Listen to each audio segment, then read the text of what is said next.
told with your intention. Every voice gets full attention. Building trust without contention. Stronger through our connection. From La Videa to the diaspora. No gimmicks, just real data. Transparency is our mantra. Shining bright like an aurora. We are the voice you can believe in. Through the airwaves we keep giving. Day and night. Again, I'm your host. My name is Derek Yale, and let's get started.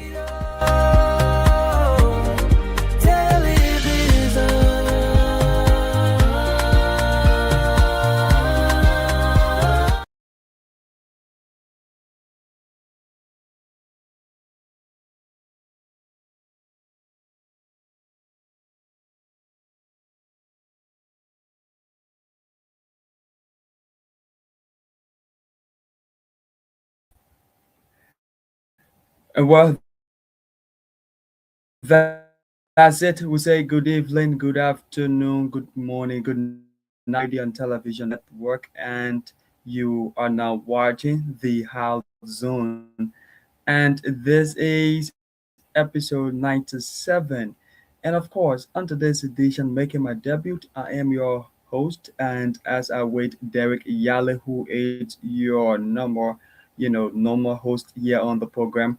And making my debut. Yeah, my name is Victor D. Quitty. So we do have our panelists who will be introduced shortly, but just before we have them introduced, we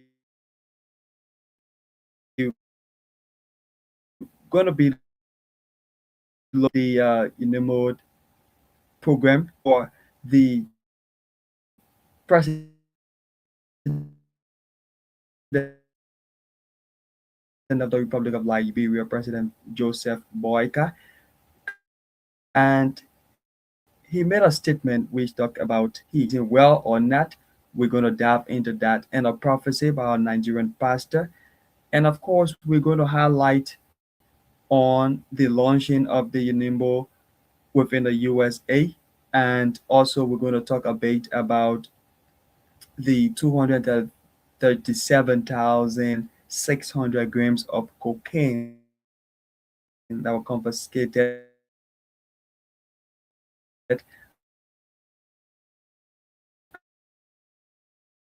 at the our man who allegedly took his life over. So I also have with me two panelists, Alan introduced, and we get started with this important show right here on the Hard Zone. Stick and stay, don't you go away. We still got more for you. So let's now usher in our panelists who will have themselves introduced. Mhm. Good evening. My name is Alan Giwer. I am glad to be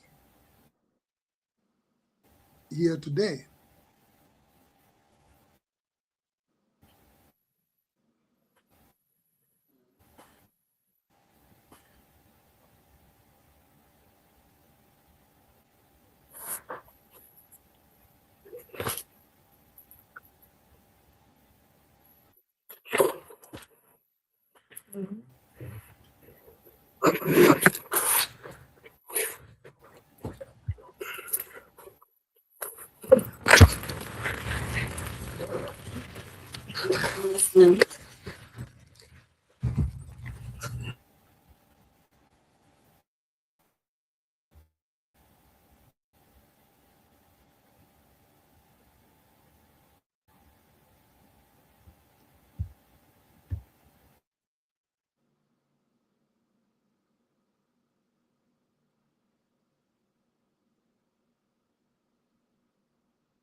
Victor, do you hear me? Is everything fine?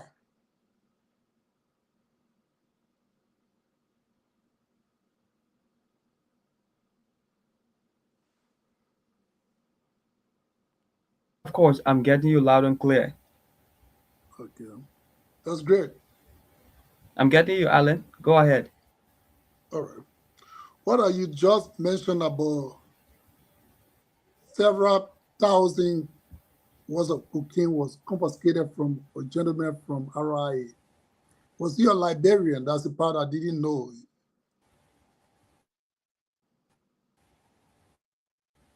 Yeah.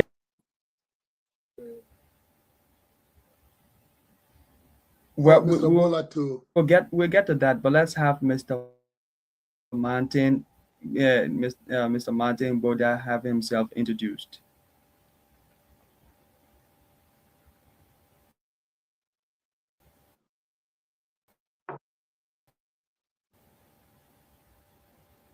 As usual. Mr. Boda, you Um, there? yeah, I'm here. Can you hear me? yeah, Victor, can you hear me?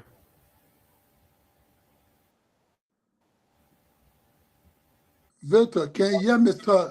Bola? Yeah, sure. Yeah, Victor, I said welcome and thank you for having me here tonight so that let's discuss some issues about Liberia and the world. It's always my pleasure being here. And that's for sure. It's an honor, it's an honor having you guys right here on the Hard Zone and Liberian Radio and Television Network. And also, trust me, it's an honor for me. I'm in Maryland County, Liberia, Harper to be specific. And today is my debut here at the Liberian Radio and Television Network Hard Zone. And I must say this, I'm so amazed to be here. But to get started with, we like to highlight firstly on Jusu Masale's suicide, who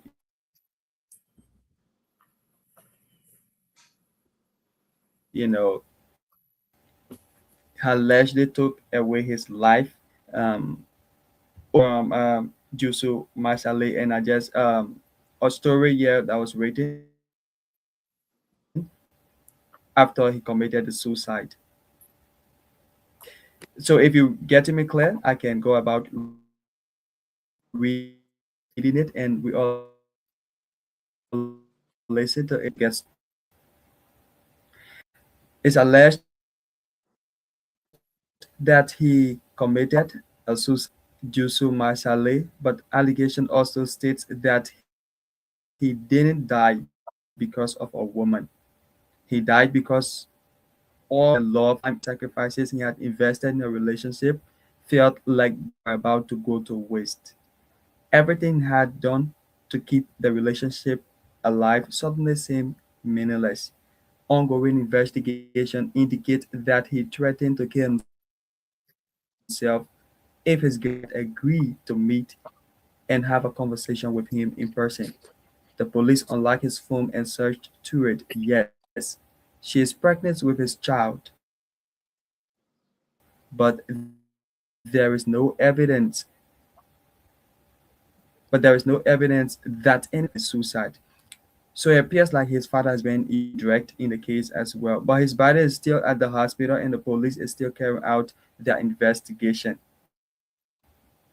Based on the information available so far, he took his own life because he was unable to cope with the end of the relationship and move on. Any other information was reinforced. So it's often easier when both partners fall in love at the same time.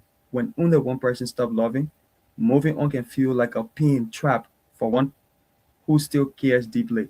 Love is meant to flow naturally. It should never be forced pressure or one-sided. So this is it. This is the piece that was written after his suicide. And firstly, the young people, where are we headed when it comes to making sure that this life that is given to us is well maintained? But let's listen to Mr. Ali Biawa probably have one or two to usher in on this piece before we move on to Mr. Martin Beda. Well, thank you, brother Victor. For one to take his own life, I would say that person was sick mentally, because nobody is living in isolation right now. This young man probably had friend, big brother, Oh. daddy, sister. No, can you move the background? Hold on. Let me look out. Yeah. Can you hear me? Can you guys hear me? Yes, Clear. yes, Alan. Okay. I'm getting you clear. Go ahead. Yeah, We're yeah. getting you louder, sir. Okay, there are social media, telephone communication is easier. You will not call somebody for counseling, best friend, to listen to his story. But he did not do that. Because of love, I would say he was mentally ill. He needed help, but there was nobody. Again, relationship is somebody that you befriend, just you met and she become your girlfriend through conversation, through a teaching. You cannot go to take your own life. Or let me just give a reference. There was a guy they called Ikimifuna. Ikimifuna was living with Okogo. Okay. So Okonko was a chief warrior. He took part in the death of Ikimifuna. And Ikimifuna came from a nearby village because his brother has killed somebody. So they replaced the person that got killed from their village because of some guy, from this Ikimifuna family killed somebody from another village. So they said, okay, send your son down. We gave our own son to stay with you guys in the town. So the town people begin to sacrifice, they plan to sacrifice with Ikimifuna. And the chief warrior is the one that Ikimifuna was staying with. And Ikimifuna thought that the chief warrior was his biological father. And so he actually used Marcel to kill this boy. And he was dumb. But Okongo used the word. He said, I met a stranger boy that stayed with me. And I, the chief warrior, and I took part in his death. That does not make me to commit suicide. That does not make me to be out of my position. But he fed it. So I'm saying that to tell you that you met a stranger, a girl. Apparently you are not the one that saw her life. And she became your friend. If you have done something to you, seek advice from somebody. But to isolate yourself and take your life, I think this brother was mentally ill.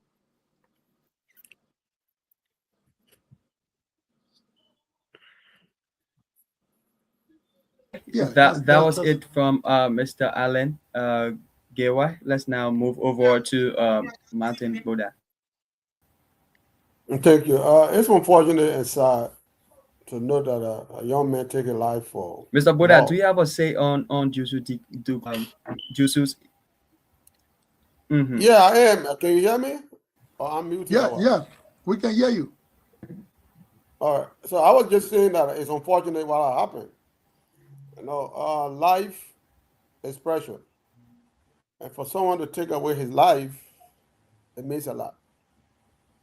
But like Brother Gay was saying, sometimes people got some mental issue, mental illness, and our society is not to that level where people seek these kind of advices or go for counseling or go to see a specialist, see psychologists to talk to them.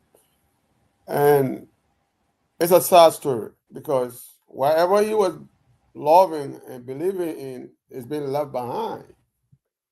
And he's gone.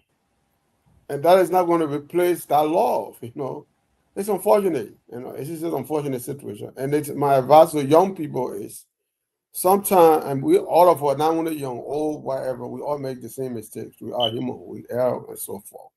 It's important to share something. If something is in your chest, find somebody that you can trust to talk to. It's very important. There are pastors around, there are elderly people, there are mentors. If you have a mentor in the community or friends, share some of the information, because a lot of the time we conceive information and we don't have help because we don't seek for the help that we need. Exactly. And that's some of the things that happen. I know if he has seek help from somebody that we're going to be telling him, look, you can do X, Y, Z, or giving some advices that will lead him to a better life. But unfortunately, he's gone. But my advice to the rest of us who are here today, we should avoid these things by talking to people. If you got a problem, share a problem. A problem share can be solved. A problem not share cannot be solved. So that's what I have to take in this. It's unfortunate, but let's all pay heed to this and share something that you need help, sometimes seek help, save a life.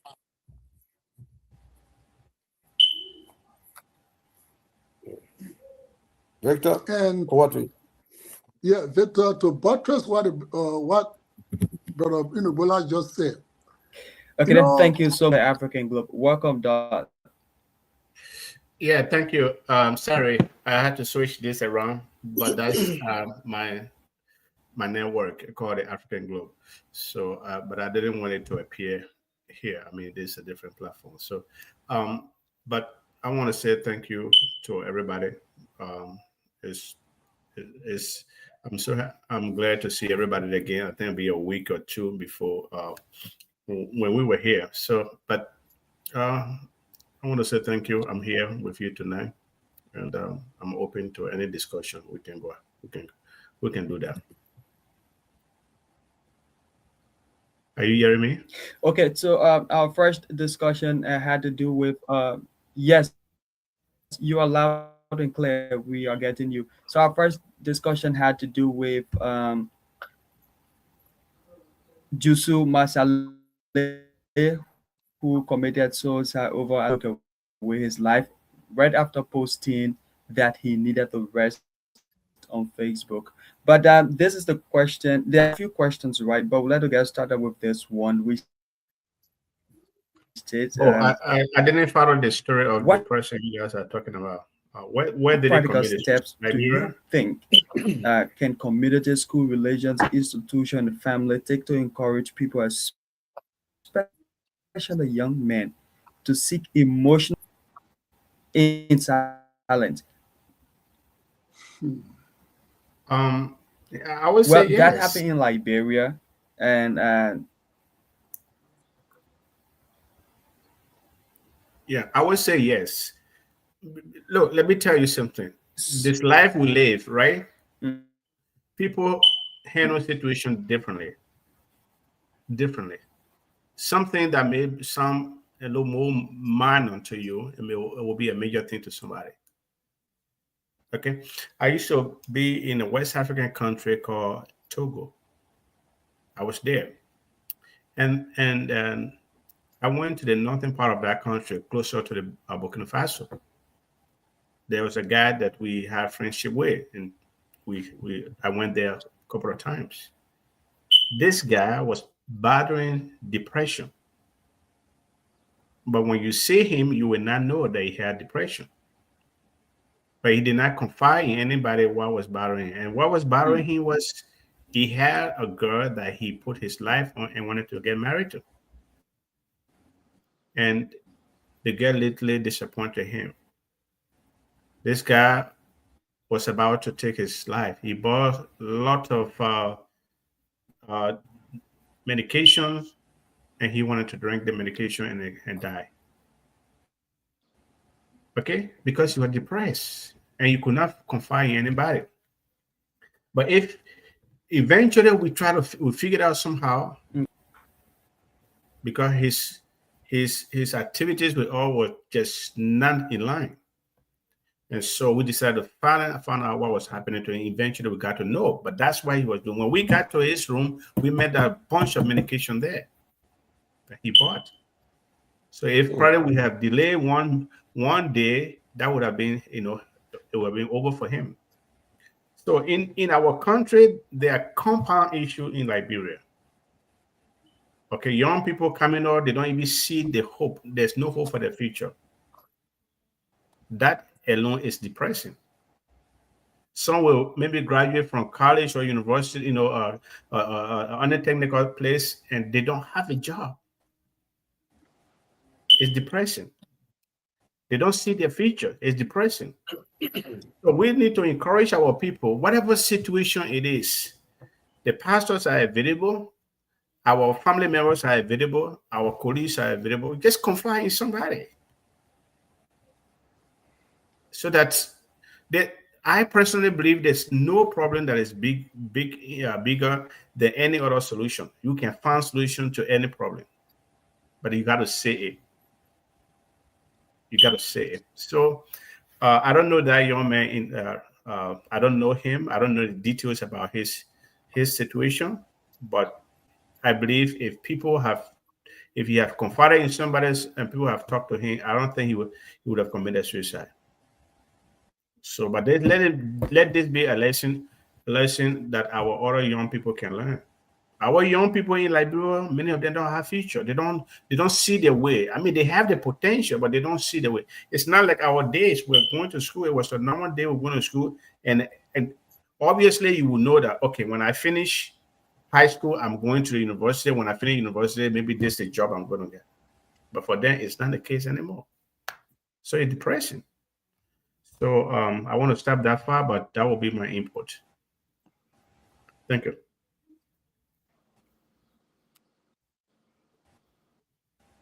Hello? What happened? Are we frozen? Hello? Brother Victor. Yeah, are we frozen?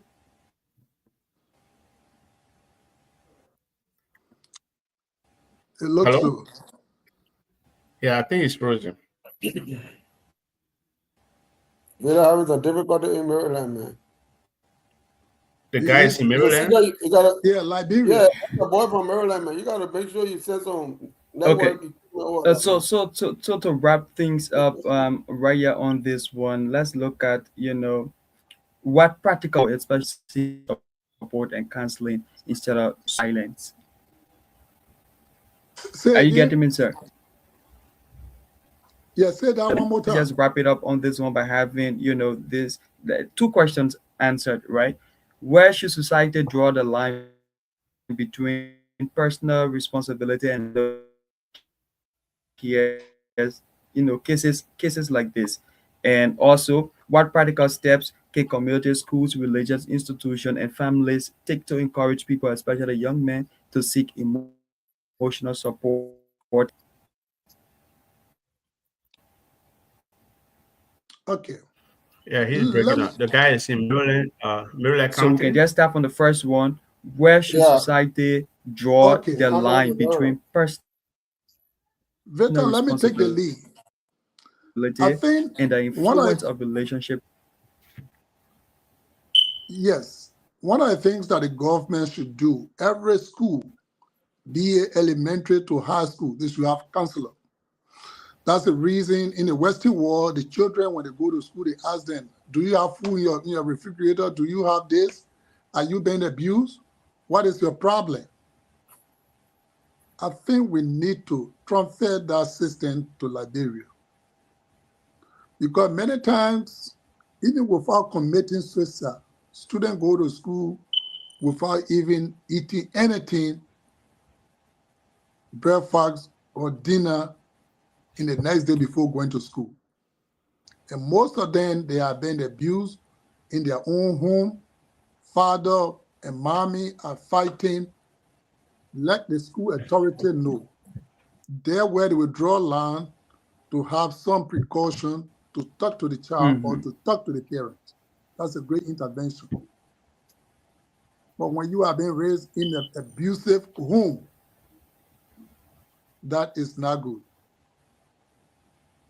Some students that come from Christian background, that is better for them than those that have not been read by their people for even counseling. Look at Yusu Masale case. I didn't know him. I don't know his age, how old he was. I don't know. But if Masale have some past, his late 20s, early 20s, like that. All right. If Masale have pastor or is a Muslim, he has a man to talk to, I think it would have been different in his life. Or he had close friend that he could relate to, as we said earlier, that would have been different in his life.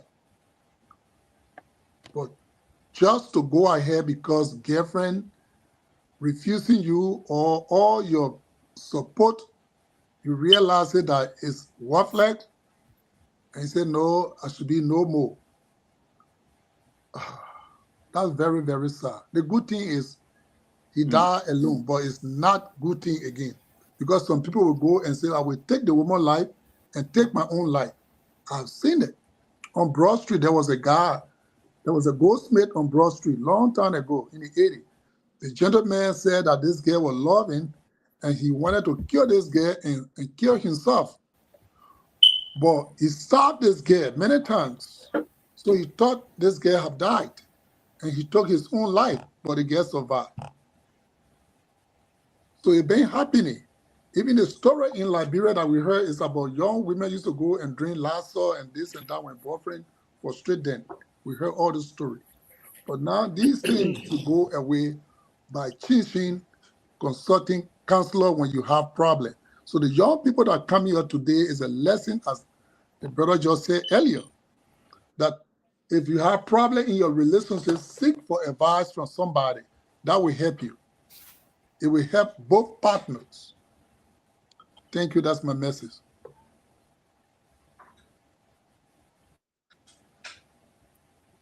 Well, what the young people, we experience similar thing in Okay, America. any other comment?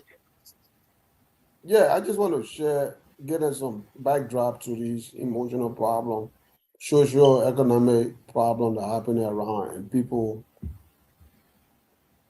having trouble. When you are trouble mentally, it's a lot of problem, and we see it happen in America here with all of the advancement that we have here. We see people take their own life, take their spouse lives or children lives and things and so forth. It's not an isolated situation, but for a 20-year-old man, he has not much of an exposure or experience when it comes to what you call relationship. I don't know where his economic social started. I know he was in a lot of problems. He might have been in trouble. So many things going on. Because a 20-year-old man like bro, like my brother stated rightly, the opportunity is not even there for you to even get an education before I talk about job. And his focus was getting a wife at the age of 20 where he cannot even support himself nor take care of the family that he's trying to establish. That is a problem. So, to just make the situation worse. But to our young people and to our society in Liberia, we just want to let you know that there is help out there. We have a family supporting our community. It's not like in America where people are isolated. Liberia, you got a lot of family support. You can talk to somebody, you can sit down and interact with people. It's some of our situations, you don't even have that opportunity to just go talk to somebody, your neighbor. Some of the neighbors, you don't even talk to each other, or like that. So we have that family support in Liberia. You can go and talk to an elderly old man, sit down and experience. And I can share my own experience. So back in the days, and then I had a friend, and I was so much in crazy love, called it love, whatever it was. And I can tell you that. And one day I was coming from work. She left you? She was young and I was young, and we always, in a crazy thing. And that's why I was into this relationship. And I was coming from work that afternoon, and I met this old man in the taxi, and he kind of saw me in the taxi.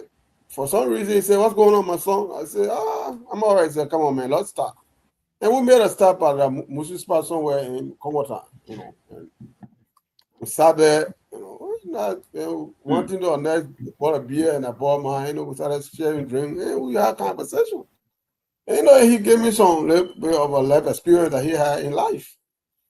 And he said, "Look, go home, and this person you're talking about, go home, call them one day, and then let them come and, and look at it and see if anything has changed, And to this day, I take that with me, because I was depressed and I was, hurt. But I didn't go to the extent of taking my life. But at least he was able to guide me through the process. And from that day forward, I know that if a woman hurt me or anybody in a relationship for that matter hurts me, and sleep away and say, anything change on this person? I just console myself through that process. But I'm sorry, sometimes you gotta take some little steps, no little thing that you think about. It's very important. I took it like that. Something I slept away and I found out his problem. And he asked me if anything changed on this person. And I said no. He said, okay. So move on. The same way you met it, they stay the same way you see it. So if you do anything crazy tomorrow, that person will still be moving and you will be gone. So I say share to say that. Whatever comes to a relationship, if that person in that relationship, try to move on. Take courage. I know it's difficult, it's not easy for some of us, but find something to ease that tension. To release your mind of that, find some social activities, find something that will bring you back some comfort, and like talk to people. We got a family, so I put in like the money again. But they got some older folks with wisdom, some friends around will give you something that will cheer you up, So let's explore some of the avenues when we're having these kind of situations. And as a young man, that's what help us. Leave you some of the pressure or that depression from you on it. So that's what I can say to our young people. Sure. So if you are a young man, a young, oh, okay, all right, that was nice. So if you are a young man out there and you're watching or probably monitoring so far, you gotta move on. Seek advice. The pieces of advice that you will help you might even help you to help save another person again. So his love is important. The person that give it, and he's the one able to take away. So we said thanks to Mr. Martin Boda for that, and thanks to all of our panelists. Now, our second discussion has to do with the grand opening or launching of the NIMBO, that's the National Independent Movement for President Boyka. And as for he said that he was a race car park right when he was vice president. Now that he is the president, he is the race car on the track. So let's listen to this piece. I don't know what that we can have, yeah, and then we see how best we can dive into it to have one or two discussions about it with this key question in mind. um do you think the race car on the track is running well? That's one of the key questions in mind. So that's one of the key questions. So do you think the race car on the track is racing well? So let's listen to this piece, and then right after we have ourselves, discussing more. To presidency, what are you going to do as president that you couldn't do as vice president? Get a race car, put it on the racetrack. And I'm in the garage, and they say, oh, today the racetrack is on the track.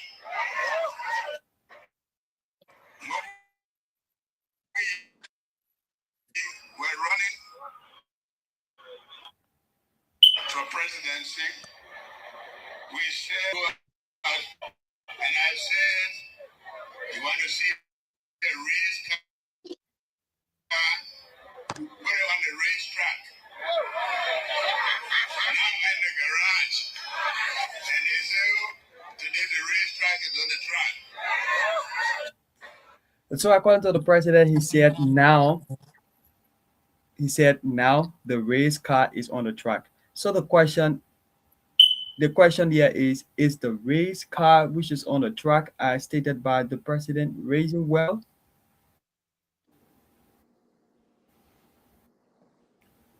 Oh, that's a good question. I think the car is on the track. When Boakai was vice president for 12 years, It's already on the track. Mhm. yes. When he was vice president for 12 years, as individual vice president, he was somehow limited to initiate some development. But now that he has taken the driver's seat, I think the car is driving well. There are some development that we have seen that we're hearing about in Liberia. Multiple developments. And so I feel that the race car is moving. Mm. That's my opinion. I don't know about the other. Thank you. Okay, so what makes you say so? The race car is moving. Why I say so, as I have seen numerous engagement, development, hospital, What are some? new Redemption Hospital. I've seen Ronin Hospital. I'm hearing about 13 something Bao Medical Research Center is going on.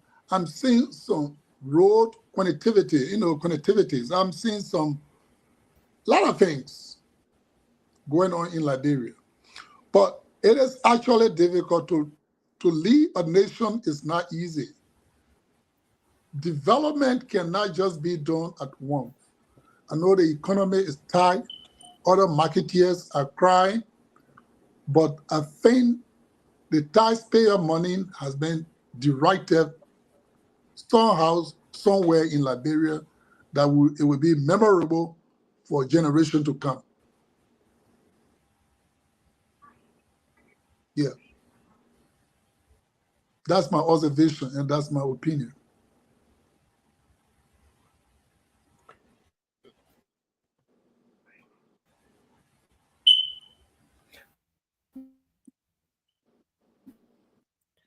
Well, that was an ongoing project already. So how will you mention the Redemption Hospital like that? Oh, An I call it to ongoing project already that was like yet repeating Redemption Hospital, one of the glories. Why? whether I know it was. I saw it during his administration. I didn't know that it was actually erected during the previous government administration. Even there are a lot of things. If there's development that was added, we gave the credit to the current leadership. Even though I remember when RIA, the Chinese, the airport, Ellen Johnson Sirleaf did not remain in power, but Weah was the one that was in power, and I think he was the one that officially opened that airport during his administration. The same thing with the administrative complex. It was erected during Ellington, but it was Weah time that this thing was actually officially open. So they have the finishing, touch done.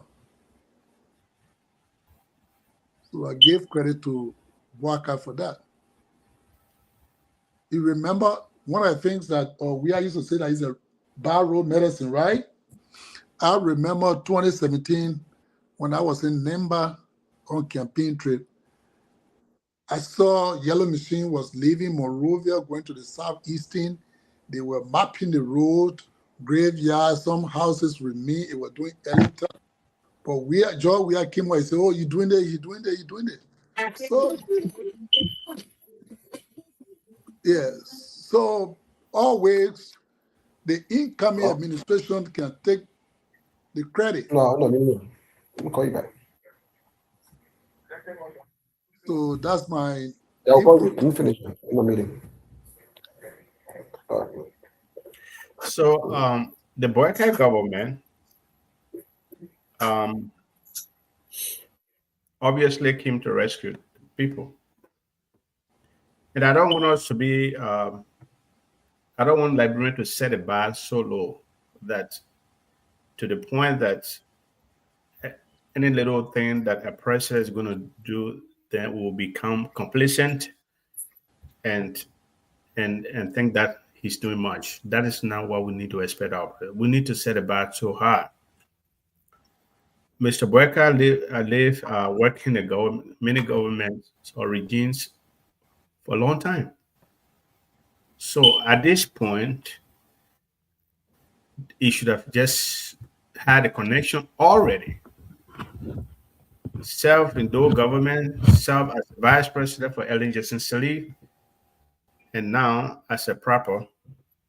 By this time, he should have had all the necessary connection and to get the ball rolling on a very high scale. I see things outlined here they call that they are be focusing on, and they're talking about roads. You know, Mr. Boyka administration is focuses on infrastructure, energy, agriculture, public services. Key initiatives also include the roads that I was talking about. The government successfully paved, according to them, 121 kilometers of roads and maintained 783 kilometers of major roads, including that of the road ELWA junction there to RIA. They also went up for energy. They're talking about $700 million hydro expansion and solar power projects to increase the country energy capacity. We don't know exactly they are not so specific where the energy is going or how expanded the hydro is. But today people still face problem with electricity in that country and in Monrovia there, and other part of the country. So they talk about that. The budget they are allotted for agriculture is $26 million. So we're talking about 50 acre of poultry and organic feed complex was established in McGibbon to produce 200,000 eggs daily and produce a country reliance on reduce the country reliance on food imports. So the chicken farm that they created, and I think sometime they want to dedicate it. I don't know how functional it is, but this is what they're talking about.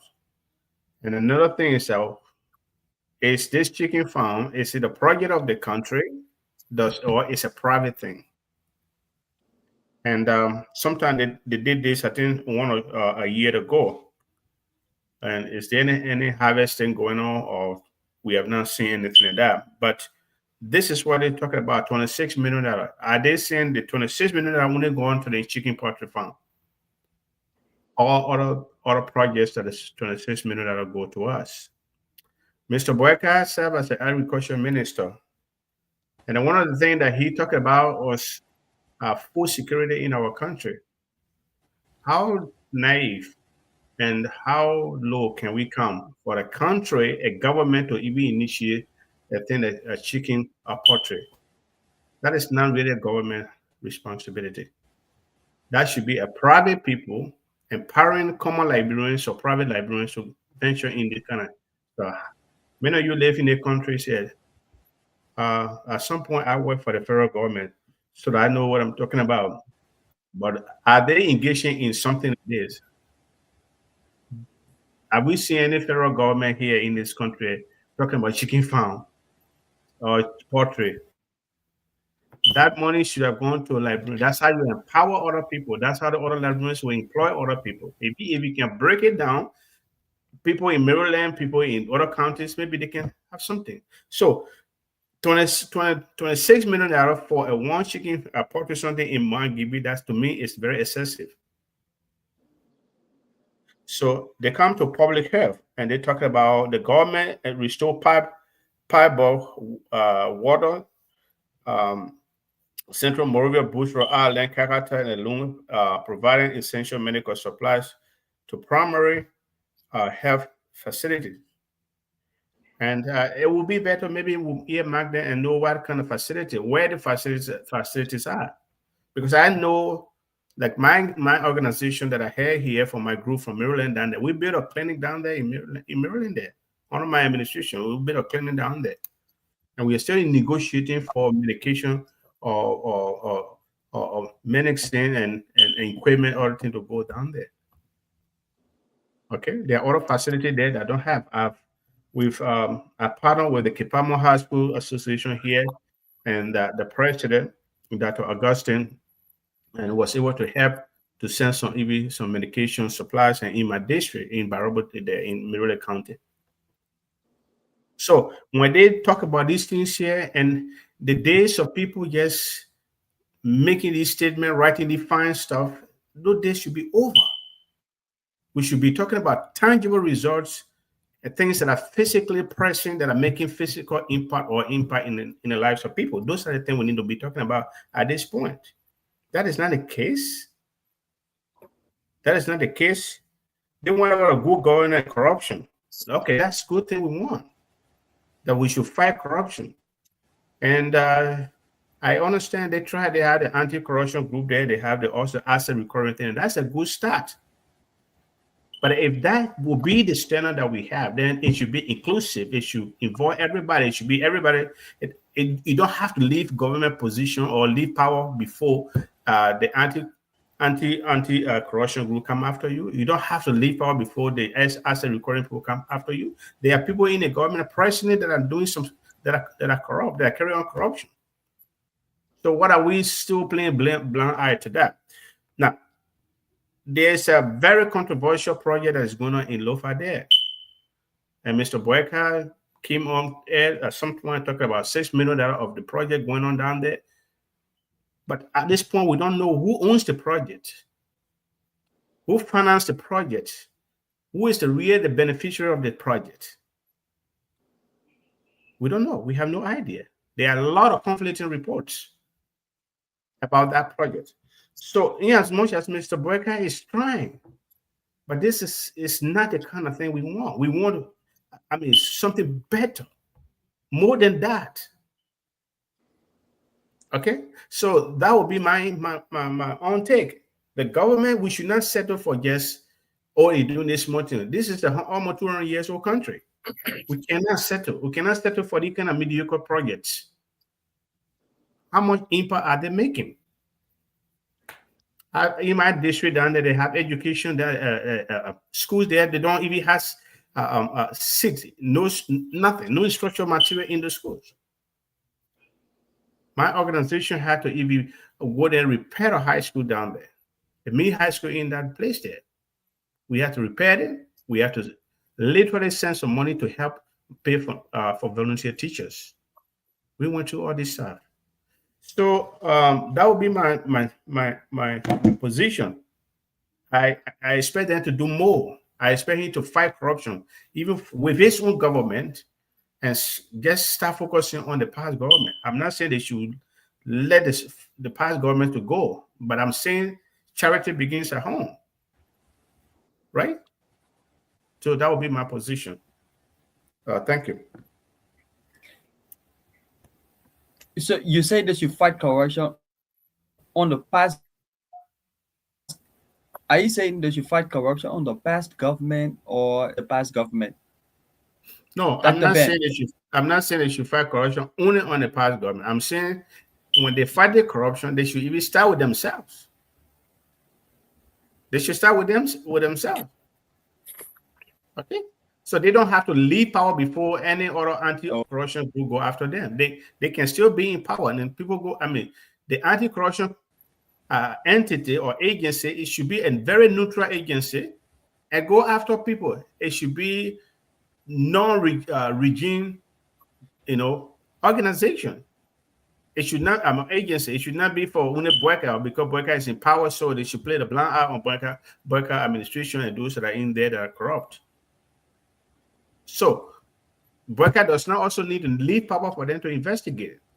they can do the job. They be a neutral group. I don't know how they be empowered. But if this organization was set up as anti-corruption group and passed and they were established by the legislature, then they should be very independent. They should be very, very independent. So that would be my position. I'm not saying they should exonerate or leave Joshua and his group alone. They can go after them. But go after them. Why you do that? You should also know that you have also a problem. You need to take care of it. The president lost the credibility of fighting corruption when they cannot even tell us clearly what that project is in for you. Who owns it, who finances it. They cannot tell us. They cannot tell us. So you have lost the battle. If that be the case, you have lost it. You have lost the battle of fighting corruption because you cannot. He needed to come out and even distance himself from that project. Distance himself. And if any other people did it behind his back, he needed to cancel that whole project to save his own image. That didn't happen. But the project is still going on. That's my point. So thank you.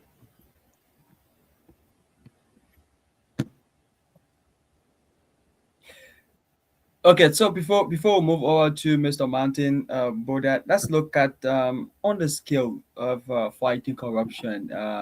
What would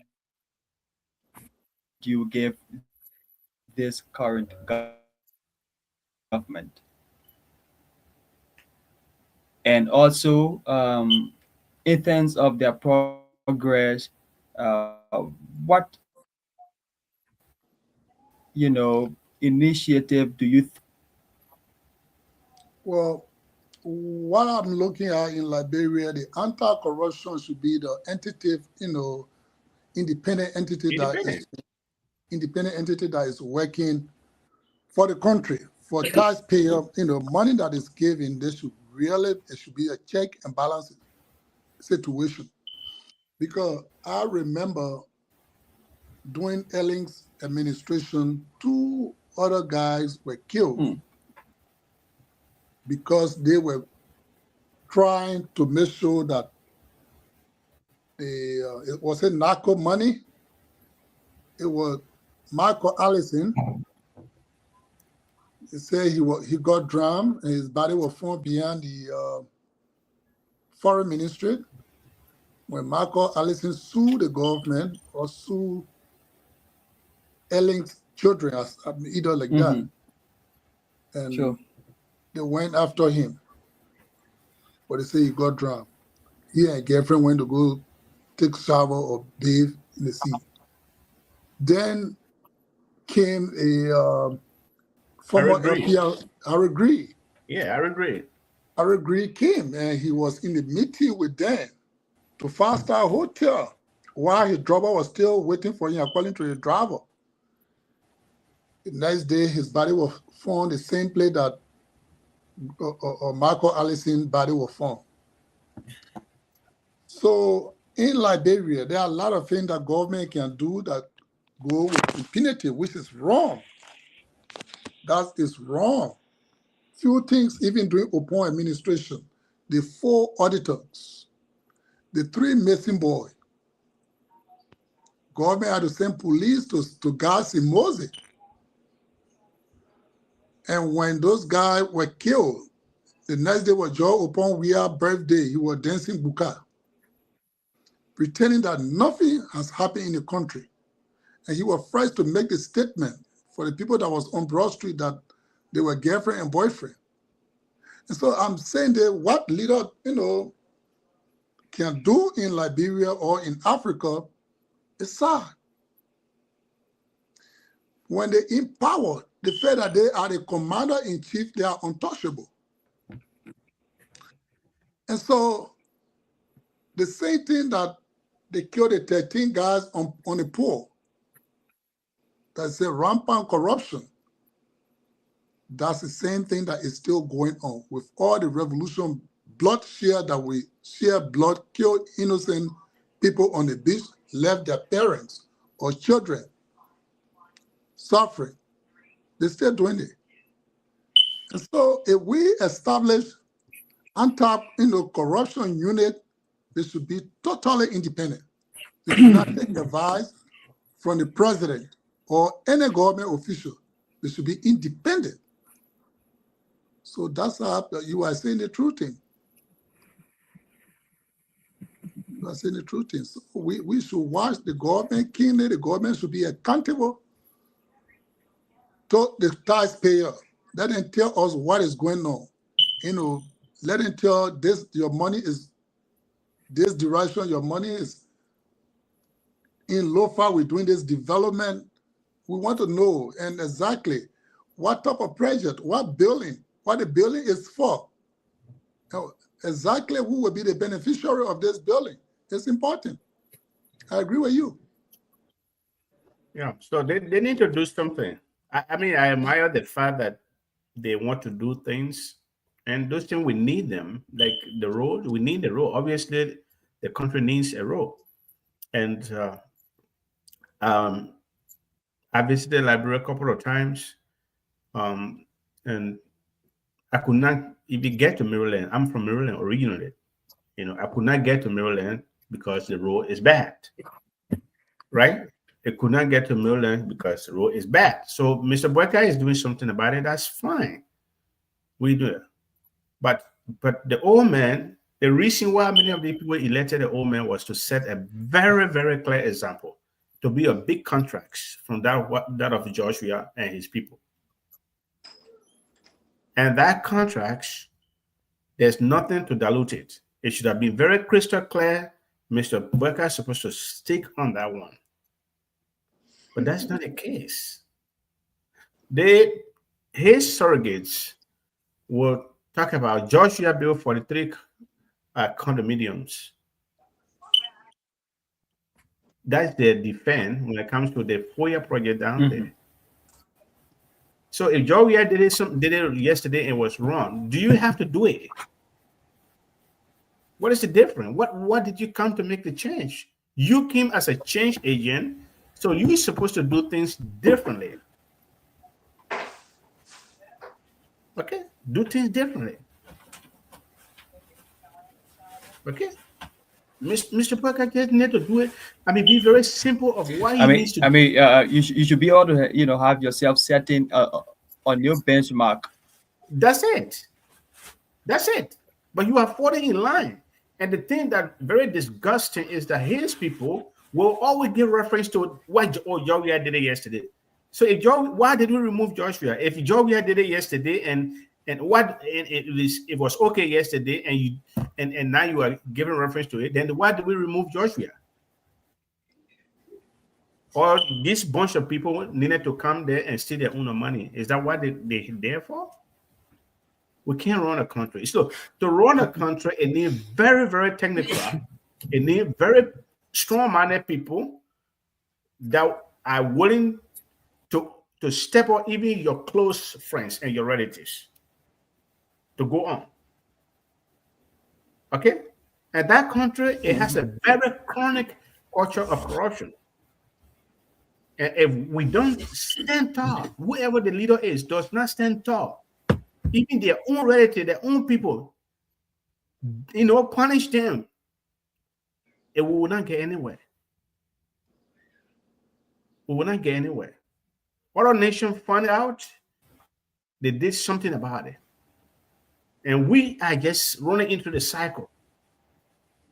So when we see the whole thing, what is the, in a nutshell, what is the ideology of CDC versus the ideology of UP? If all of them doing the same thing, then basically they have no different ideology. They're the same group. Only that you own Lone Star and you own IE and I'm on Barrow. But at the end of the day, we all are footballers, right? Situation of that kind. So it's our country. It's not just for. It's everybody have a role and stake in it. And what make you say so? Because there's no difference. Joe Weah then was stealing yesterday. Boyka then coming, but Joe Weah paid for the 8 condominiums, and Joe Boyka is here and building his own 4-year project. Isn't that the same thing? Joe Weah made trips all around the world, excessive trips here and there. Mr. Boyka making the same trips. Some trips don't even make sense that he's making. Some trips don't make sense. Okay, like he came here recently in the US. He came here to receive an award in California. There from, I think, they recognize him for the African something recognized. Is that something they got a president got to find a level, leave that place there, bring an entourage here, and have to spend thousands and thousands of dollars in hotel just to receive a placard of award? What does that mean? You got a foreign minister. Miss Nyantie is capable. Beslow is capable. She could come here and fly and get it on behalf of the president. I'm here to get it. She gets one person, maybe 2 or 4 persons will accompany her, and that's it. That was cut down costs. It will cut down costs.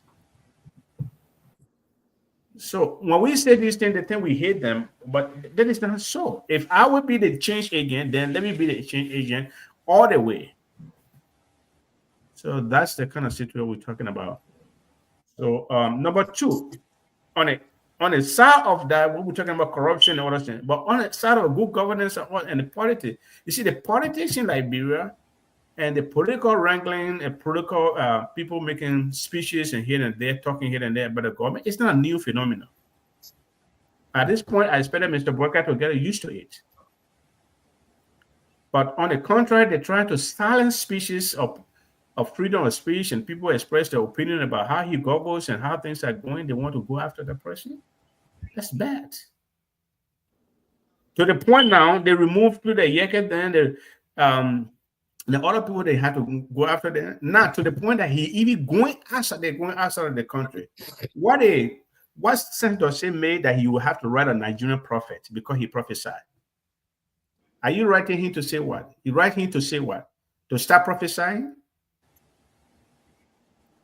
Does the Nigerian government have any capacity to arrest that person simply because he prophesied? No. What was the outcome did they expect to get out of that letter going to Nigeria to that person?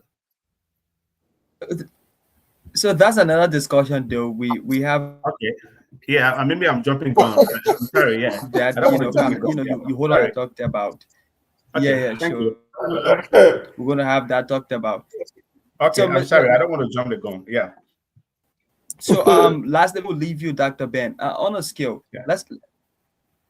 please don't jump the gun. So let's look at on the scale of rating Mr. President Boyka fighting corruption. Let's look at on the scale. What grade would you give them? And also, no, honestly, those great things that you think he's done so far. So on a scale of, because this is a comparison, on a scale of Mr. Boyka, and that of Joshua, if that is the thing that we are trying to measure, obviously Boyka is doing well on fighting the corruption. I can't lie to you. At least he has the courage to go after some people, like people that Amin Moda. They had to literally make him to resign. And I think a couple of other persons that they make to resign. That's fine. But that is not all in all. That's fine because we didn't have such thing as that in Joshua government. Joshua was a guy that just let everybody to do their own thing. Once he getting his own cut, there was no problem. You can do your thing. But in the case of Boyka, yeah, he fighting it. And yeah, he's also a corrupt old man, but he's very subtle in his corruption. Okay, he's cunning in his little corruption. So that we're not saying it's okay, but if you have to put it on a scale with that of Mr. Weah, and I would say Boyka will give him maybe 80% or 85%, and Joshua probably 40, because or maybe even 0. I didn't see anywhere where he disciplined his people for corruption. Oh, so thank you, Mr. Ben. For Joe Weah to really, buttress what you say, Weah was just a ceremonial leader, or I call that referrer, somebody who you could sell his clothes or some image on his clothes to sell for money. Yeah. But he was just like an oil floating over water. He did not know what he called government in Liberia. He was just there to sign. He was just there to get his own salary and the lose money. But did not know about foreign service, the IRA of his surrounding or neighbor country. He didn't know anything about government, the function, nothing. Even internal affairs, we didn't know anything. But yes, he knew about the money in Liberia. That's the only thing he was there for. So when we're making some comparison, we cannot even compare him with this administration. His administration cannot be. And so that's how I can see what happened in that past administration. But let's try to look at a few things. You talk about he not knowing made out of the country. He went to the Arab, the Emirate. Yes. He came back with a project. I mean, you see all of the parks around. He went here and came back with one or two. But we are not saying that of President Boycott. So how can you measure that too? Listen, brother, I think the people that you're talking about, they even gave food or rice to Liberia because it's our stable food. That rice, we are government re-beg that rice, and they said that propos from another bear from our country to Liberian propos design bear to sell it. We didn't let Liberian people. It's sad for us to even go to retrospect and discuss about WEA's government. It's sad. There are a lot of things that went on during his administration that he did not voice it out, that there was no, nobody to be arrested. Precept days, it's just go on. So don't forget about Joe Weah. He has a party in Liberia.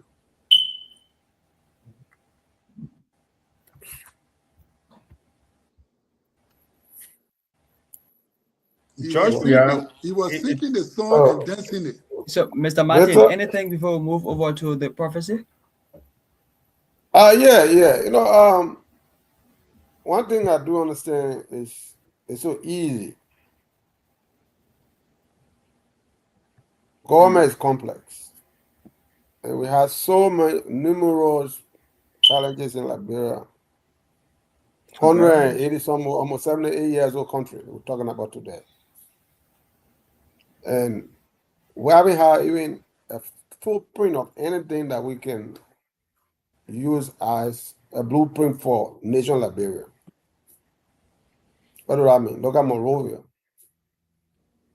A normal day country, we're talking about normal day. The normal day for 100 and some more years. Can you compare Monrovia with any modern capital or any city? For the length of time that capital has existed. Normal days. We preach normal days. When Liberia was normal, when Liberia was days. I can say we have more paved road in Liberia from 1990 to today date, compared to from 1847 to 1990. My brother and friends here can serve me if they can serve me the truth. The amount of paved road in Monrovia compared to from 1847 to 1990, I mean to today's date, we got more paved road than ever. We got more modeling things than ever you think about. We're striving, we're getting there. Things is progressing slowly. Are we there yet? No. Are we making progress? Yeah, we are making some progress. I don't want to get into the nuances of WEA and Boakai, because we all know the history. But the race car, is it on the track? Yes. Do we have a lot of bumps on the way? We do have a lot of bumps on the way. But I think Liberia is moving in the right direction. What is lacking in Liberia is patriotism. Liberians themselves are not patriot to their own country. Every president account will shift blame on every president. Because why? The soldiers that are in those sector that's supposed to be doing their job, want the president to do their job. And that makes it hard for any leader in our country to succeed easily. Because if you got anti-corruption group that's supposed to fight corruption, those people are supposed to be vigorous, working for the nation of Liberia and its citizenry. Are they doing it? No. No. And we got representatives, we got senators, we got people in the various sub-political division who are supposed to be agents of their people. Are they working for their people? No. So the challenge that is in Liberia is not just the presidency, it's us Liberians ourselves that have to be patriotic to our nation, to our community, to ourselves, our family, our generation after us. And when these things are not done, we're going to have problems. Look at the United States of America. With all the way Mr. Donald Trump has tried his best to become a king in this country, see the push he is getting from the citizenry of this country, across the country, across political boundaries. Do we have in Liberia? No. So that is the problem that we're faced with. These are the fundamental problems that we need to address. If we want to fight corruption, we have to be patriot to our country. We have to be loyal to our community. We got to hold our community. We got to be accountable. And once our accountability is not there, you're not going to have anything. Yes, the president will fight. He says this. He got a lieutenant that he appoints superintendent, he appoints this person, he appoints that person. And what happened? You got senators that were elected, representative from the various districts. Look at what they do every day. They come to work twice a week and see that function in government. It's sad that we have in this situation and Liberia is continuing to drain in the mud. But from my view, for most of the things, we got to hold the president. The president is the head of the country, but he cannot work in all of the offices.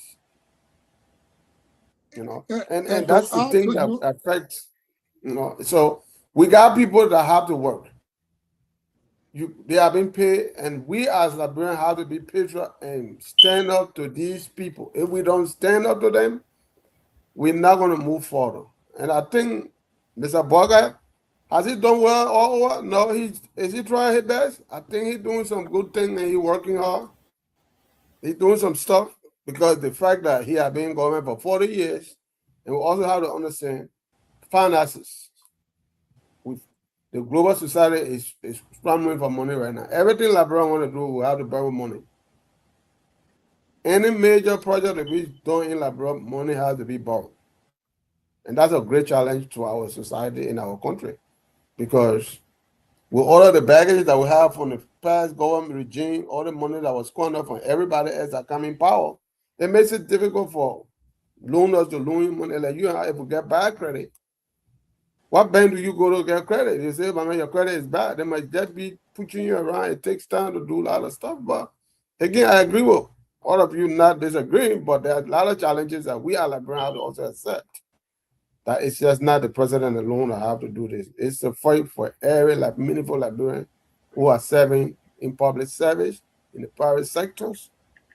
But Liberian, we are very dishonest when it comes to government, when it comes to anything that got to do with money. Very dishonest in our society. Very, very, very, very dishonest. My visit to Liberia has said a lot. You talk to somebody, it's all about him. What they can get right now to go on with. Whether they got a piece of job to do, they got to get paid for. That's not our job they're there for. It's sad. It's sad. My brothers on the show. Let's keep pushing, but we have to hold those people that represent us accountable and hold the president accountable as well. Because if we don't hold the people accountable, be caught behind them, Mr. we're not going to move thanks forward. a lot. But let's commercial break. And so let's take a commercial break. That's a joke. Not fucking call it on the phone. Yeah, thank you. We get back. We we continue on and get started with the prophecy made by a In our Nigerian, community, we help each other. prophet in But when Nigeria it comes about to President prescription, Joseph Attention all Nemai organizations, Boyka. NGOs, and social clubs in and out of Liberia. Are you tired of relying solely on social media to run your operations? An effective web platform is your most important marketing tool, and that's where Tiamat.com comes in. Hello, my Liberian people. My name is Sophia, and I want you to consider this. 53% of consumers do online research about an organization before talking to someone from that institution.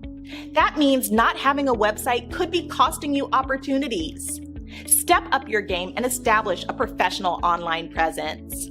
Introducing our web platform designed specifically for 501c organizations, small businesses, and political organizations, social clubs, etc.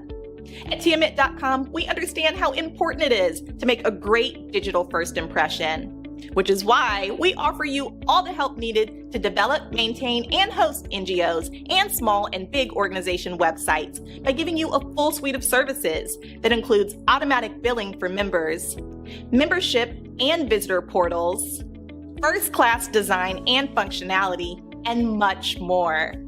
The best part is, it only costs $20 per month. Upgrade your image today with our customized web design services. Visit www.tiamat.com to get started. This is a Liberian-owned business. did you know? Hi, my name is Martha Tomle, owner of Matisia Natural Hair Salon, located on 4405 Chestnut Street.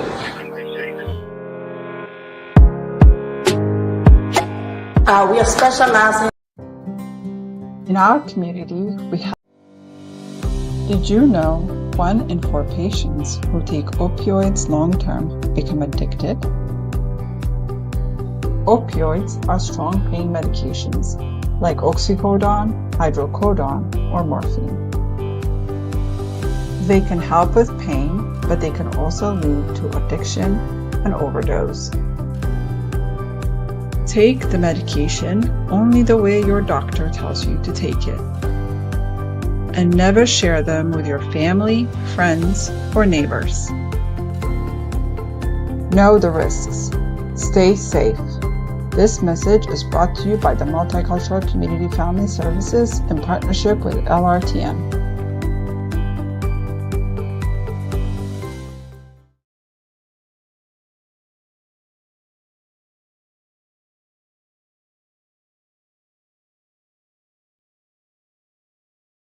Okay, then welcome back. If you just joined us, you are watching the Liberian Radio and Television Network, and with the program The Hard Zone. And on today's edition, we have three of our panelists, and we have talked a lot. We have Dr. Ben Sika. We also have Mr. Martin Bodai and Mr. Alain Gilway. Firstly, we got started with a young Liberian who took his life over alleged love saga. And later, we discussed President Boyka's statement at the launch of the Nimbo, where he described himself as a race car who's on track. And now we're moving over to a prophecy that was made by a Nigerian pastor in Nigeria describing President Boyka as not moving forward, instead, will not succeed in its sovereign Liberia. But let's hear this excerpt and then we listen to some discussions from our panelists and have 1 or 2 questions asked. And you can also make use of the comment section if you're watching via Facebook, YouTube, or via our Instagram channel. So let's run over this one quickly and listen to this excerpt right here from the Nigerian pastor himself.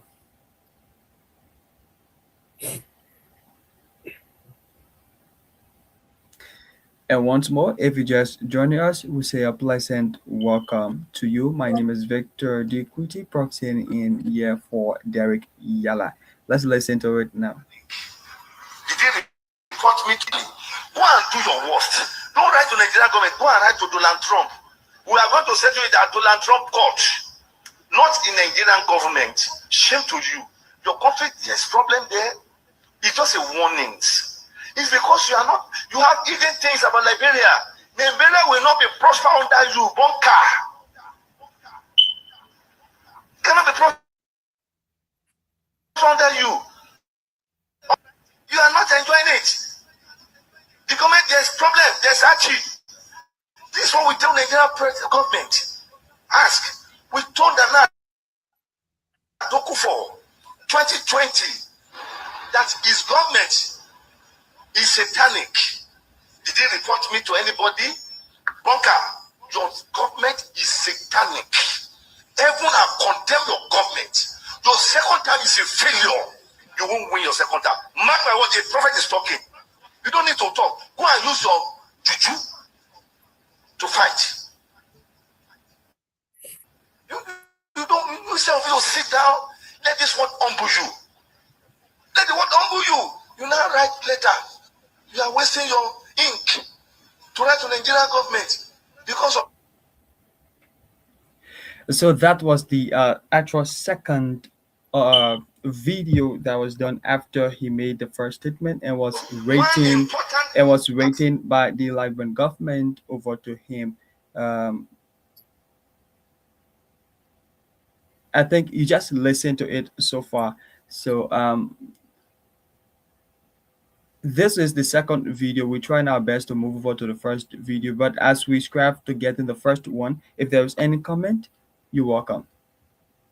So Victor, let me say this to the prophet statement. I totally disagree with the Baka government 100%. They had no business in commenting on anything the man said. Not even a cop supposed to be in our room to say anything. Least of it, writing a letter to the federal government of Nigeria. That was a zero on the part of the Baka government. A zero, a big failure and a disgrace. Okay? There's no need for this. There's no need for Baka to respond or the government, the foreign ministry to ever think of responding to somebody's prophecy.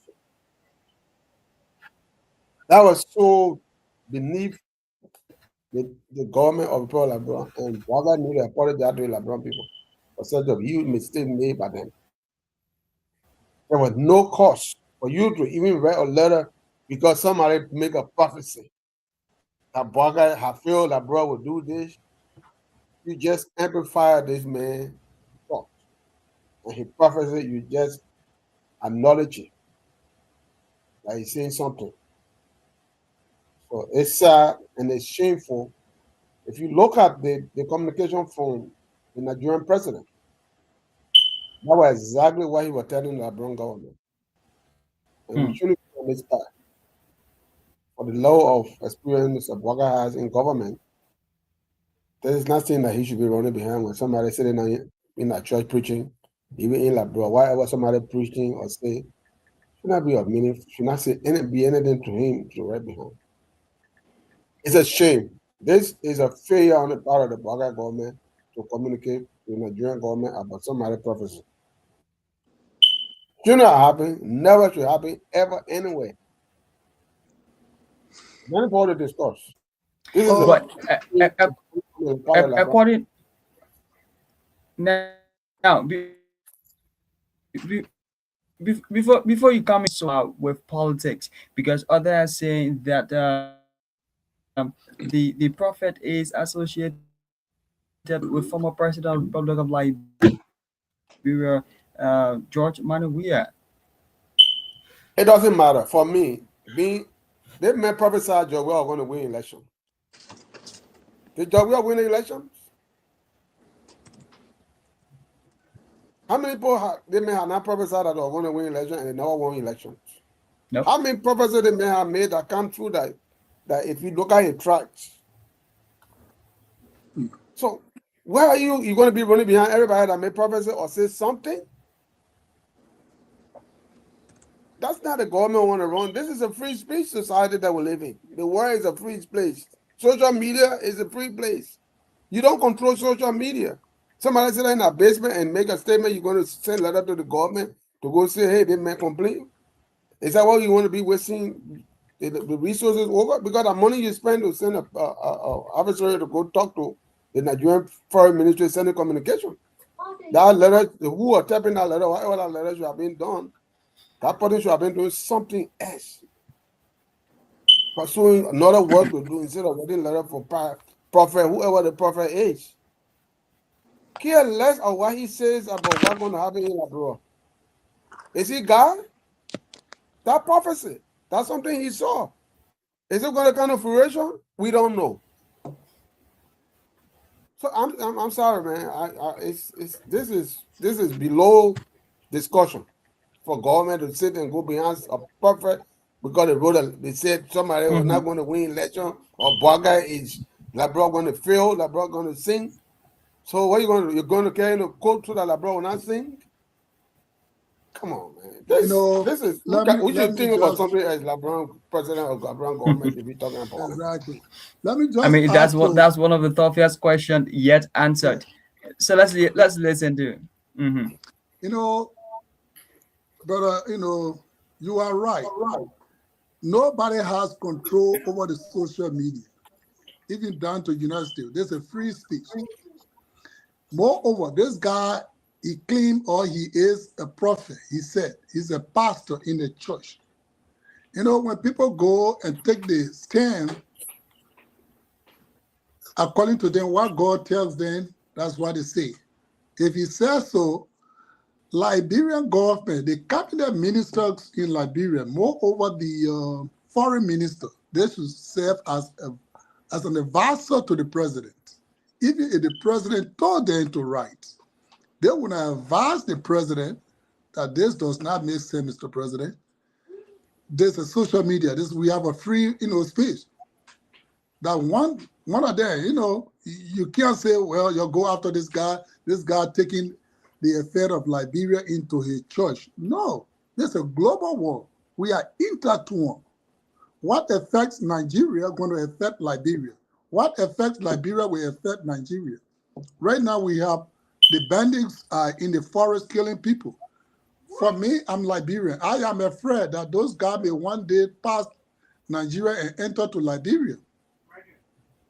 And so, Boakai government, the cabinet minister is supposed to act great enough to stop Mr. Boakai because he should serve as an advisor to the president.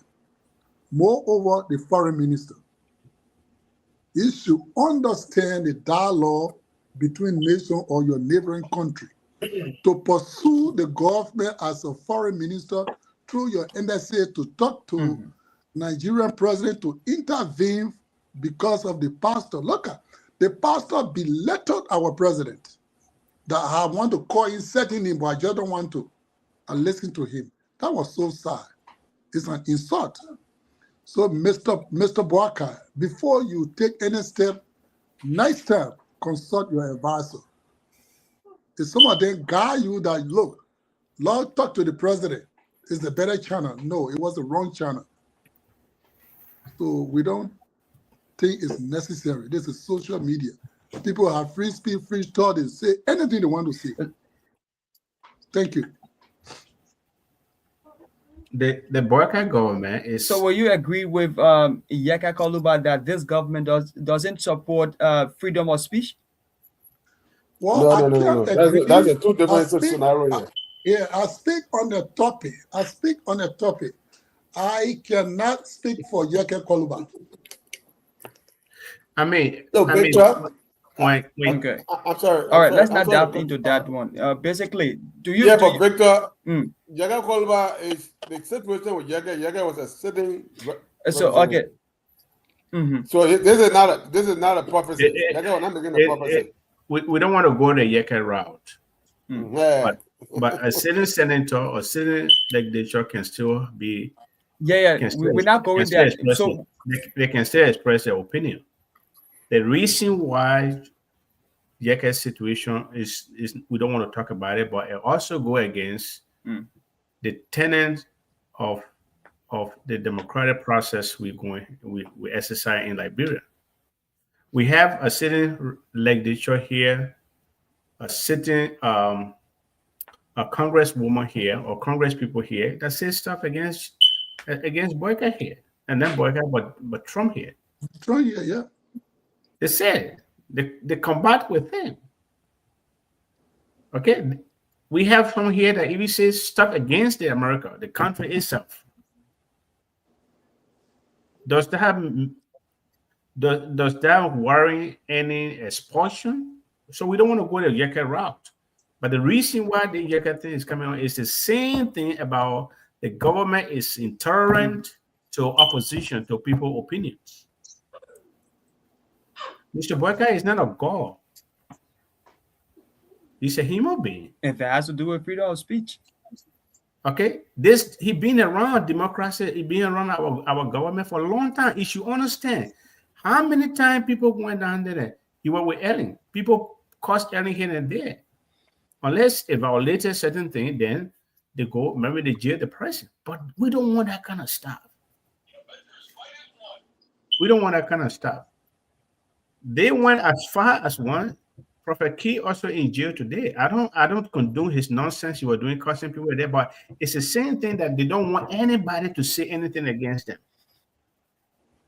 Why do you have a democratic process or society if these tenets of democracy will be totally despised?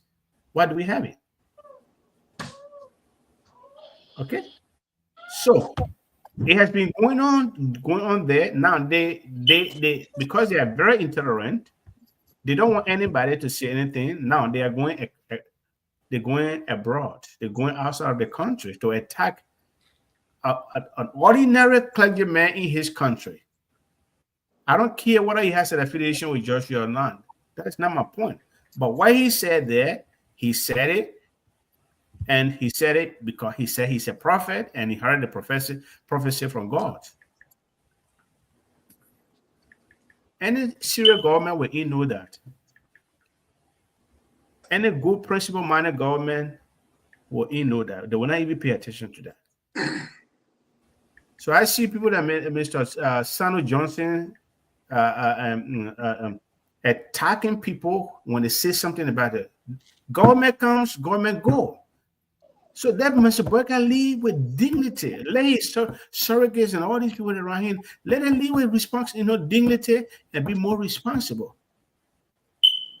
These same people were in the opposition yesterday and they criticized everything that George Weah did. I'm not George Weah fan, but if that was part of the democratic process, why do you think you come to power today then automatically everything should stop? Nobody should talk to you. Everybody should sing your hallelujah and sing praises to you. That's not going to happen. So the letter they send down there, they belittle themselves. They make our country shame. I heard the pastor talking. Nigerian government not going to arrest them? Arrest the guy? What do they expect? What outcome do they really want? I mean, what do they want to achieve? I saw that even the ambassador in Abuja down the facilitated the process of writing this letter. How stupid our people are. So I think the government got meaningful things they should have. They should. Okay, let's now welcome Derek. Oh. Thank you very much, Mr. Clevo. Okay, let's now welcome Derek. Can you guys hear me? Yala Hazem. Yes, Thank sir. you. Welcome back, brother. Thank you, Mr. Giwe.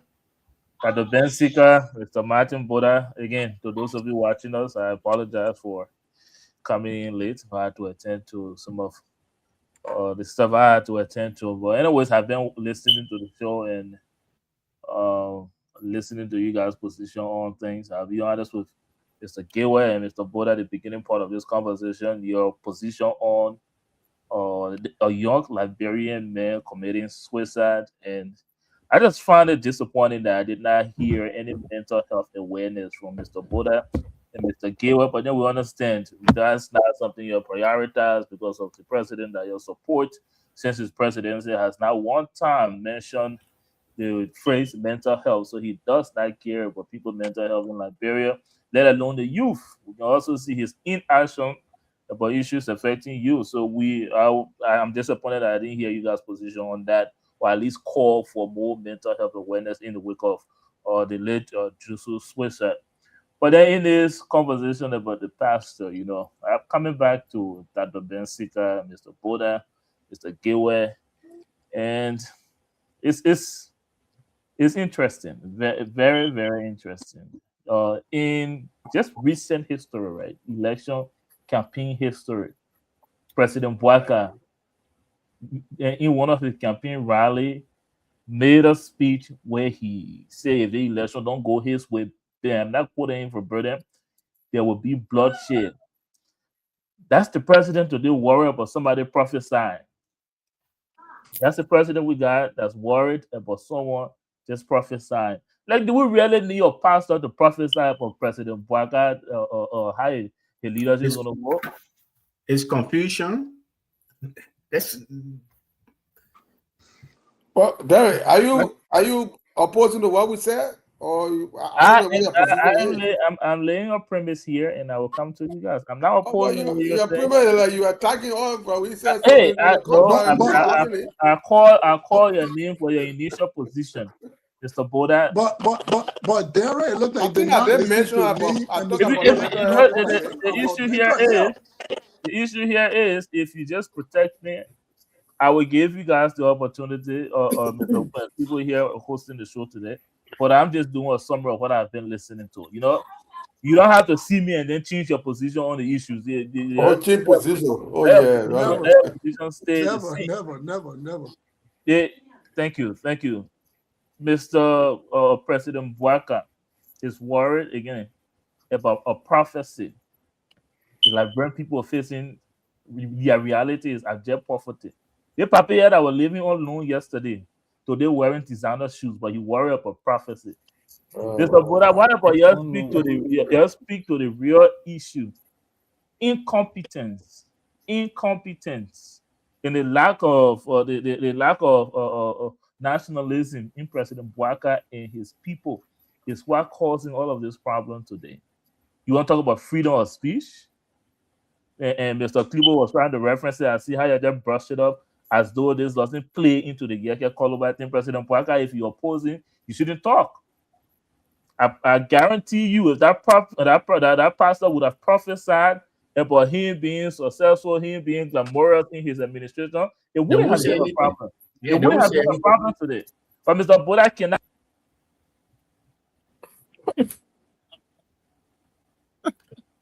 What happened? Go ahead, Derek. I think you keep passing the attack, but go ahead, finish your attack. I will address you. That's why you mute that, brother. Sylvia, give me a bottle of water, please. Derek, we can hear you. You are muted.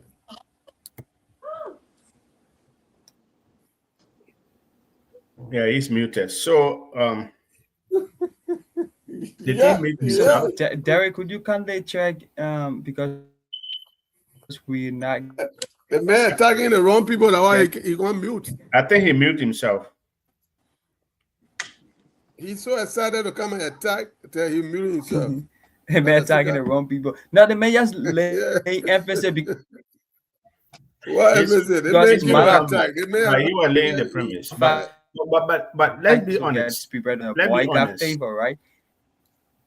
Yeah, I know Bouaka guys around, but the old man. If that prophecy was in President Bouaka's favor, they were definitely going to praise him and him that he's good, he's great. But I think we have Derek back. I'm saying generally the prophecy, the government should not have response whether it was good or bad prophecy. That's what I'm saying. That's my position. I'm not pushing him because of the purpose. I'm saying the government got no business going after a pastor, whether he purpose are good or bad. Pure. There's another prophet in Cameroon that prophesied about Liberia, the calamity coming on Liberia. The people in the mining area, there will be mudslide and people will die. And I think yesterday or this morning he did that. I listened to that, but I was wondering when the Boycott group go after that guy as well. So they're getting confused. I think they're playing into what that prophet said, that Mr. Boycott is confused. His government is confused. That's just why it is. Because no any other sound government, let's put it that way, will go beyond their boundaries, beyond their country. Something that is not even a life threatening. This is not a war. If they got Guineans sitting down right there in Lofa down there that taking their territory and they're not able to say. So would you agree with Derek that it's because of incompetency these things are happening? I mean, I don't want to use the word incompetence. I want to use the word confusion. They are confused. They are confused. That's what the prophet said, and they are validating the prophet. The Adla Camara Act is affected in the Republic of Liberia currently. So again, what was the question, Victor?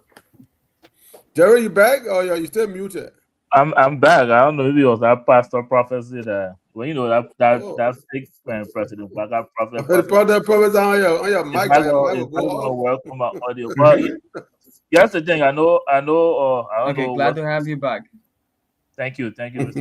I don't know what's the interest here that the Benzica cannot call this or this thing for incompetence instead of confusion. I don't know that's your word. That's not your word. That's your word. That's all. I understand, but if it's like you're choosing not to say incompetence, we don't know what the reason might be. But this is a prime example of what incompetence is. You go to a neighboring country, attacking them because they exercise their freedom to speak. That the Benzica can call not the country though. Not it's individual in the country. Don't say a country. Go ahead. Don't. I mean, there is a choice of word. That's all. But it all boils down to the way the government is so confused about doing things. You mean incompetence that the Benzica? President Boycott is not confused about anything. That man see a health. That's your choice of word. That's not Mr. Seeker. That's not my word. I'm not saying incompetent. I'm saying they was not appropriate to do so. So incompetent. It was inappropriate. No. Pretty much they don't. Okay, letting like brother. I'm not using incompetent. That's your word. Did I know what they're doing? Did I know what they're doing? I'm not using the word incompetent. That's your word, Derek. All right, go ahead. Yeah, I'm saying that there was no place for that. Period. There's no place after going after somebody prophecy wherever they are, or even in Liberia. Wherever in Liberia, a pastor prophesied today that Liberia going to turn into mud, the fire coming tomorrow morning, the whole country going to burn. That prophecy.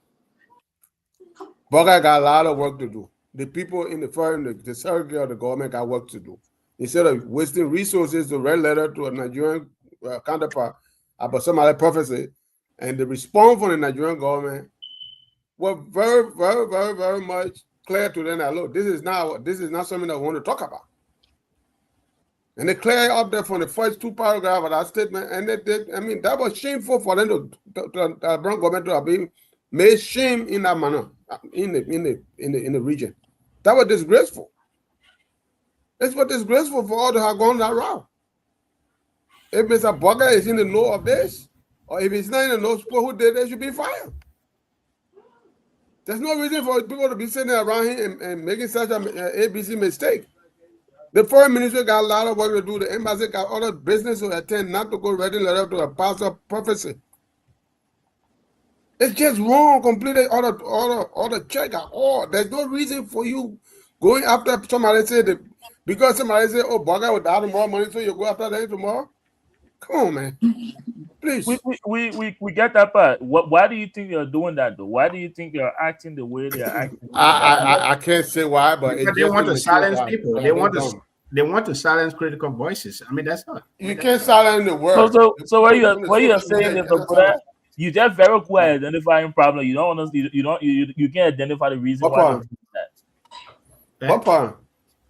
You They said cannot silence anybody in the word. so Mr. Buddha, let's set this straight, right? You said that you think it's inappropriate, the actions were inappropriate. Correct. I'm asking you now, why do you think they acted in an inappropriate manner? They acted inappropriate. That's what I'm saying to you. Why they acted? We understand this, Mr. Buddha. We understand you. You've heard this said that. I don't know that reasoning, but it was just inappropriate to do so. Whatever that reason is, whatever that reason is. So you don't know their reason. I don't know why they went after him. Is it possible? It didn't make sense to go after him.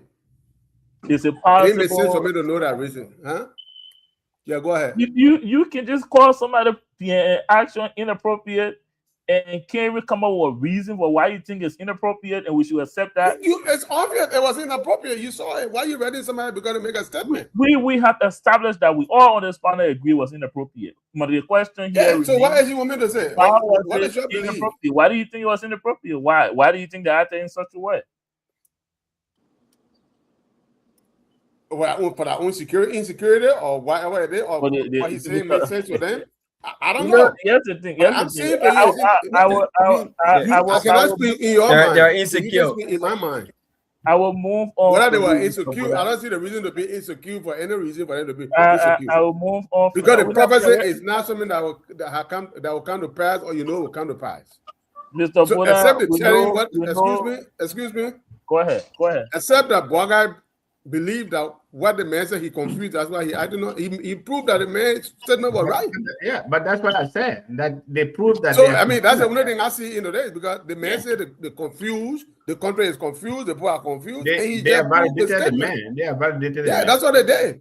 So that's what they did. There's no any other group of people with very logical thinking will write a letter to that prophet and also to the Nigerian government. What do you want them to do? The guy has never committed any crime in Nigeria. They had no reason to arrest him. What would be a charge, even if they arrested him and take him to court? Oh, you prophesied that Boyka, something will happen to Boyka, so that's what will bring you to court. Does that make any sense? So it makes sense to me. It made no sense. Mr. Buddha, Mr. Gill, and Mr. Sig. I condemn the government to the strongest possible action. I said that. So what else you want me to say? It was wrong, and they made no sense to do so. Everybody watching can tell that you and Dr. Bensiga and Dr. Sika has already identified the problem, but can tell us why these people may have acted that way. So let's hope that. I just told you. I don't want to use. I just told you that you want to use your word incompetent? Is that your word you want me to use? Before I don't want to. Hey, I'm not going to study. I cannot use your word. Your diction is not my diction. That's not my word. That's not my word. That's not my word. I'm giving you the opportunity. I'm giving you the opportunity, Mr. Buddha. But Derek. In that political party interest, because that's why you can't call these people incompetent. And Mr. No, Buddha. I can't use your diction. Your diction is not my diction. I'm not asking you to. There's a lot of synonyms for the word incompetent. Yeah, I said it was inappropriate. You don't necessarily have to use man with diction. The incompetence. Okay, so incompetent. It was inappropriate. I said that's my word. Let's hear from you. Then we'll take Mr. Gill. Yeah, I would say they validated the prophet. They validated his words, his statement that they are confused. They are very confused set of people. They are in a confusion and they're in logical thinking. They think that everybody should fall in line with them, and that's not going to happen. So they need to go. Mr. Boyka need to go and find that person that wrote a letter, that even wrote a letter. If he is a serious leader, maybe he can suspend that person or replace them, because it makes him look simple. It makes him look stupid. Okay, Mm. I know he Take himself. action on the people that wrote that letter. That letter should be the person who wrote that letter, whoever sanctioned that letter. Yeah, he himself didn't write a letter. If you check President carefully, Parker is aware of that letter, President. They don't have a President Parker is not aware of the letter. I mean, it's difficult to He's say aware now. of the letter. He knew about the letter before he got sent out. He might not go fire nobody over there. If anybody should be fired, it's President Parker should resign or terminate his own power. Okay. So let's hear from Mr. Giwe. Well, I initially condemned the overreactions of Liberian government or Mr. Bouakai administration to, in fact, for somebody to deputize the foreign minister, like the ambassador in Nigeria, to write the Nigerian government also to send that letter to the prophet. The global world, we have freedom of speech. Equally so, Liberia believe in the democracy. So I strongly believe whoever wrote that, maybe Bouakai did not write it, but somebody have done this on behalf of the Liberian government or for Mr. Bouakai. And moreover, what I believe is that Bouakai has legal advice or advisor, excuse me, that's supposed to stop. So I don't just, believe that Bouakai did it, but his legal advisor or legal advisor at the foreign ministry supposed to advise the Liberian government that this letter should not go in. Or that would be the failure of the foreign minister, because that letter, first of all, she had read it or she had told somebody to write it on behalf of the government. Bouakai didn't read that letter. I want to believe that. Again, they overreacted. It was not appropriate. Thank you very much. Let's recognize the presence of Bishop Hagar. Once again, very late for the show. Well, again, that's very unity party of him. But anyways, Bishop Hagar, welcome to the show. Well, thank you. Is Thank you very much. Amos Hagar from Abidjan? Yes. Yes. How are you? How you doing? I actually saw a hard a long time narrative here that needed to be corrected. We're just asking for introduction for now, Bishop Hagar, if you don't mind. Well, I already introduced. I will give you the opportunity. Well, thank you. Go ahead, Bishop Hagar. I know different people have things to interpret different way. This prophet, he is a very close friend to former President George Weah. There are evidence to show that George Weah and this prophet they are in regular contact. In fact, the guy actually dedicated some of his property in the name of George Weah. So when he spoke, he did not speak as an ordinary Nigerian expressing his political view on Liberia. Nobody cares. But because of his proximity to former President George Weah, this guy was in Liberia in the 2023 election. He went there with over 20 pastors from different parts of Africa. They made all kinds of a pronouncement in Liberia. So at this stage of our national development, someone who is close to our former president coming out to make something, quote unquote, prophetic declaration that our president is confused. There will be difficulties, and in fact, something that actually borderline on our national security. So it was just appropriate for our John Badu, that I know to be a very sound man, former senator of Maryland County, one of the smartest young men in Liberia. He is now the ambassador of Liberia in Nigeria. For him to, I believe he analyzed it that this thing merits that Liberia sent a formal complaint that someone who is close to our former president in business in so many ways, now getting involved under the name of God to talking about politics, That is not, it has nothing to do with somebody expressing their ordinary political view or a prophecy. This is direct engagement in our politics. And listen, all over the world, people have been paid millions of dollars to gather intelligence. I don't believe any civilized country will sit and have information about a certain president and people involving themselves directly in the situation in the country and say the government must not write a formal letter. A formal letter is the first thing the government needed to do.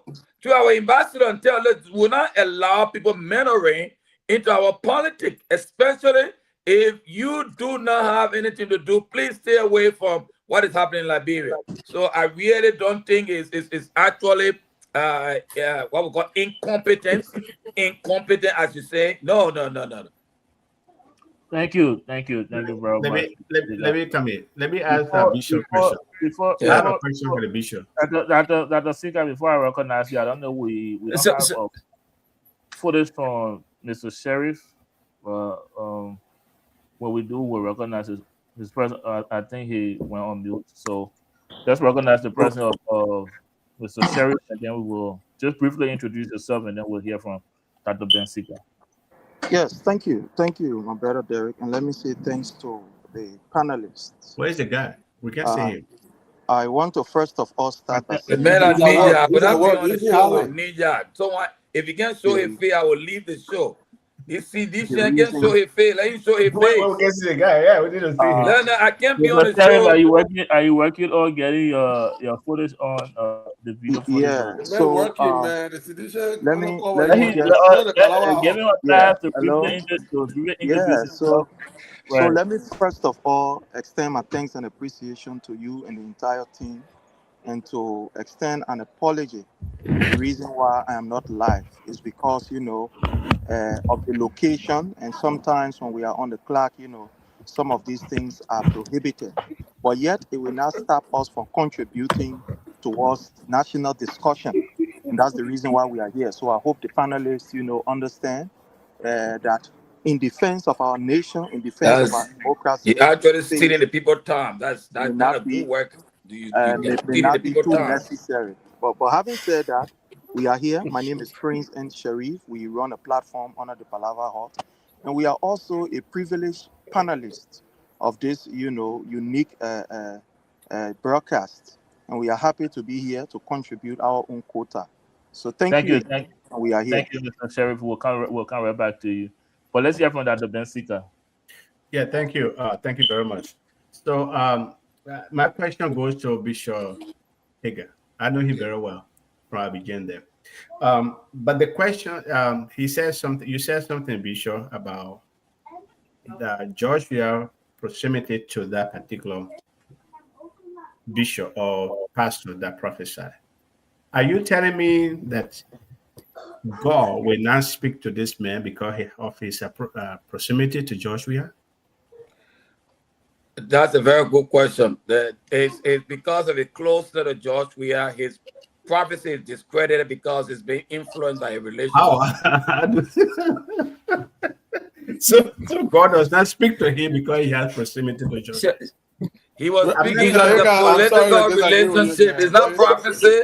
It's not prophecy. The man got mad with Joshua. What kind of prophecy? You're going to discredit. You are a man of God. You are a man of God. You are a man of God. I disagree with you. No. It's no prophecy. It's no prophecy. That man is making a political statement. What kind of prophet is that? No, Bishop, I disagree with you 100%. No, it's not prophecy. Our government went wrong. No. It's no prophecy, my friend. It's no prophecy. That thing the man was just trying, he just collected some money from Joshua. He was just trying to make Joshua happy. Did I still have the man gave prophecy to the street. Joshua still lost the election. What kind of prophet is that? We cannot dance with Joshua and the people. We cannot dance in that place. You, Bishop, you know how God works. You know the guys. Let me finish. I have a question to ask. Right, Derek. Let me finish. I will give you 30 seconds. We'll have to recognize Mr. Sherry to join me on this discussion. Oh, Mr. Sherry. Go ahead, Bishop Hager, you know exactly how God works. God How God prophesy. works. God, you know it. I mean, I'm not going to explain it. You should know it. Okay. But God speak to people, and you know that God speak to people. Now, let me ask you that. The Bible says from the mother too, that still make it be confirmed. You must test every prophecy. You got to test it. So that's what should be your You job. know, let's do some testing. Some Bishop Hager want to mention testing. Yeah. Earlier today, You are the bishop. You need to earlier today, Bishop Hager posted on Facebook, and I'll read an excerpt from his post. Yeah. He said, "One must ask: are we to believe that God will bypass all of Liberian pastors, prophets, apostles, and intercessors to choose a foreign voice alone to determine the destiny of our nation?" I don't know where Bishop Hager was going with that, but I would like for you to take a minute and answer that question for us. So before he comes in, there's another prophet. We hear from Mr. Sheriff. There's another prophet that prophesied this morning. Let me I will answer that question. We are solid Christian nation. We have men and women of God. That's not even true. God can speak to anybody, but I am saying God is not a God of chaos or disorder. But no. it's a chaos there. No. Hold on. You're contradicting yourself by making that statement. No, I'm not contradicting myself. I am not contradicting myself. Let me tell you something. I can speak to anybody. But listen, because you can't school me in prophecy. You can't school me. Listen, you can't school me. Hold on. I've got to answer the question. You can't school me. Let me talk. Let me talk. A prophet is to build. A prophet is to encourage.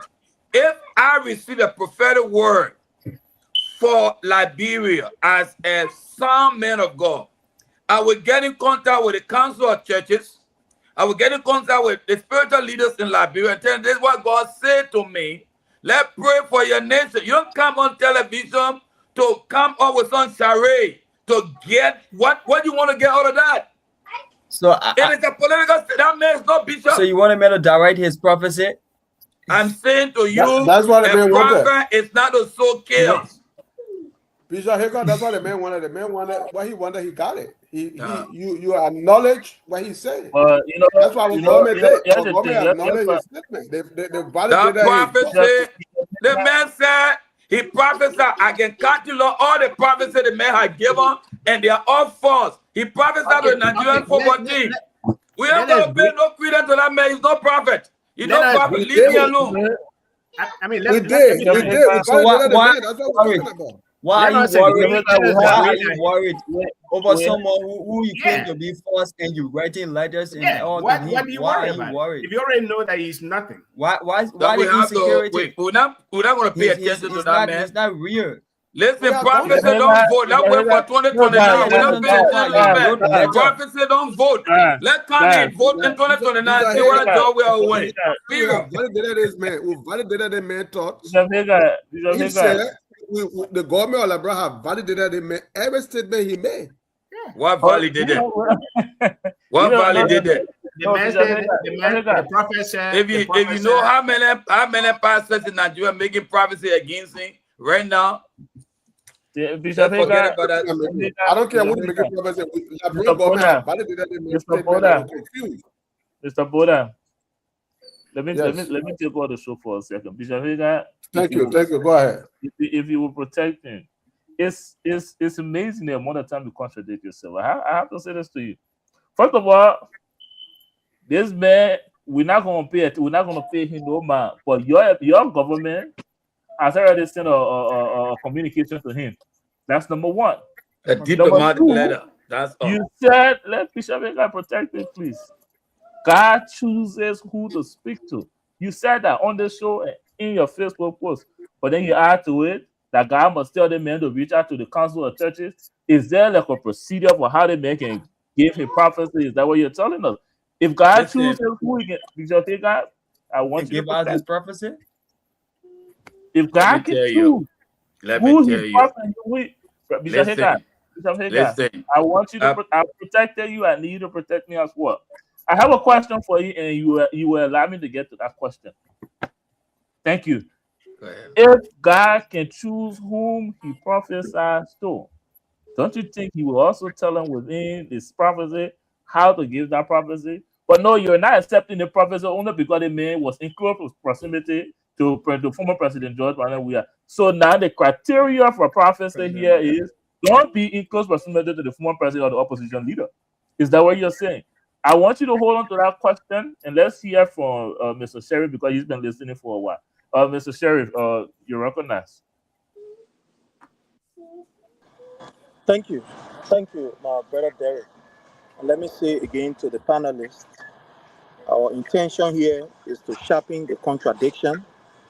It is in no way a confrontation to anybody on here, because I know all of us have a very deep and mutual respect for each other, and let the word go across that our disagreement does not mean that we have differences with individual. No, it's just that we got to provide the information, but we have high level regard for every panelist on this platform. And having said that, when people make a statement, there are a few things you want to ask, there are a few things you want to investigate. Some of the sincere question you want to ask is that the source of the statement, where is that statement coming from? When you try to look at the source of the statement, look at how authentic that particular source is. Whether that source has been biased, whether that source has been influenced, or etc., etc. All of us on this platform, we are aware that this man has also prophesied in the past relative to the losing of election, the 2023 election with the CDC government. He made it very clear, and he prophesied and said that there were some things that the government at the time of His Excellency President Dr. George Manuel Weah needed to do. And if those things were not set in motion, set in place, the CDC can kiss the presidency a goodbye. Did it come to pass? Well, it's up to some panelists to be able to, answer that question. So we look at the source. How authentic is that source? When there were people who ran with that information under the Unity Party government, are they telling us that he was being paid at the time by Joseph Numa Boyka? It's up to people to answer. These are just rhetorical, questions. And you also want to look at the substance of the message. After looking at the source, you look at the substance of the message and ask yourself, is this message a message of truth? Is it influenced by hate, or is it the reality? It is a fact that when the man of God talk about confusion, it is only in this government that I see two different individuals was given one government position, and they went to the House for confirmation hearing, to the extent where the lawmakers have to say, but what are we seeing here?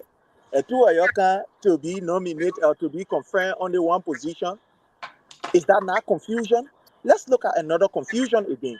If a government comes out to tell us that they are fighting against corruption, but the president made a statement in FOIA by saying to his official, you can be corrupt, I beg you, you can be corrupt. But the only thing is that when you finish doing the corruption, take the corruption money and use it, at least some of the corruption money on the people. Is this not a state of confusion? Here is another confusion.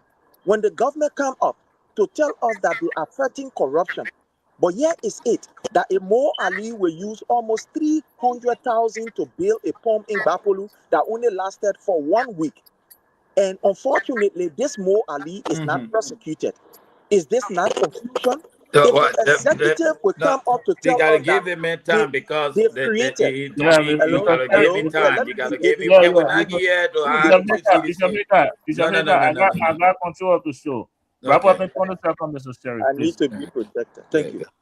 So, if this government will come out to tell us, the Liberian people, that they have created 70,000 jobs, 70, with another 30 behind it, that they have created 70,000 jobs. But then the Ministry of Information, Cultural Affairs will come up to tell us that the government has challenges in creating jobs, in job creation. because people are spreading, information that is discouraging investor. Is this not a contradiction? I think the men of God spoke rightly, and we must even hail the men of God. If today we are seeing that members, hello, yeah, if today we are seeing that members of the rescue mission are becoming very agitated and angry, it is unfortunate. I think they should have used this particular opportunity to put themselves in check. But if you see them fighting, is because what he said, these are factual things. To see a government now crumbling honor a man of God, Mike, and you are writing international community, writing Nigeria, it proves that indeed you are guilty. And that's the reason why this government has no chance. And that's the reason why you see this government is behaving like a court-head chicken. Thank you, Mr. Sheriff. Thank you very much, Mr. Sheriff. Now, we need to show face. Let's see him. Yeah, Sheriff still working on his video. But Mr. Gilbert, if you want to chime in, I know Bishop Higa got a rebuttal. I don't know about Dr. Bensika, and then I will turn it over to my co-partner, my co-host, Mr. Kleber as well. But let's hear from you, Mr. Gilbert. Well, I think we have talked about this one thing over and over. I do have a few. If you don't have a rebuttal to Mr. Sheriff, I strongly advise that the government of Liberia should not go after a prophet who prophesied. It's a statement. It cannot be something that you should take into consideration to even rebut his statement, or that he's talking with hate against the Liberian government. Is not right, because we have a free speech. There's a global war, and again, that's social media. So you don't have to go after this man. Thank you very much, Bishop Hager. Let's see if I don't know if you have a rebuttal to Mr. Sheriff, but I give you the opportunity now. Well, listen, I really came here tonight to address the issue that the Liberian government not confused. And it was right for us to use our ambassador to write a diplomatic note to the government and people of Nigeria. That's what I came here tonight.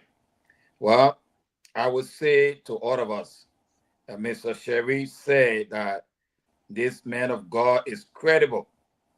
Listen, I don't know what credibility is.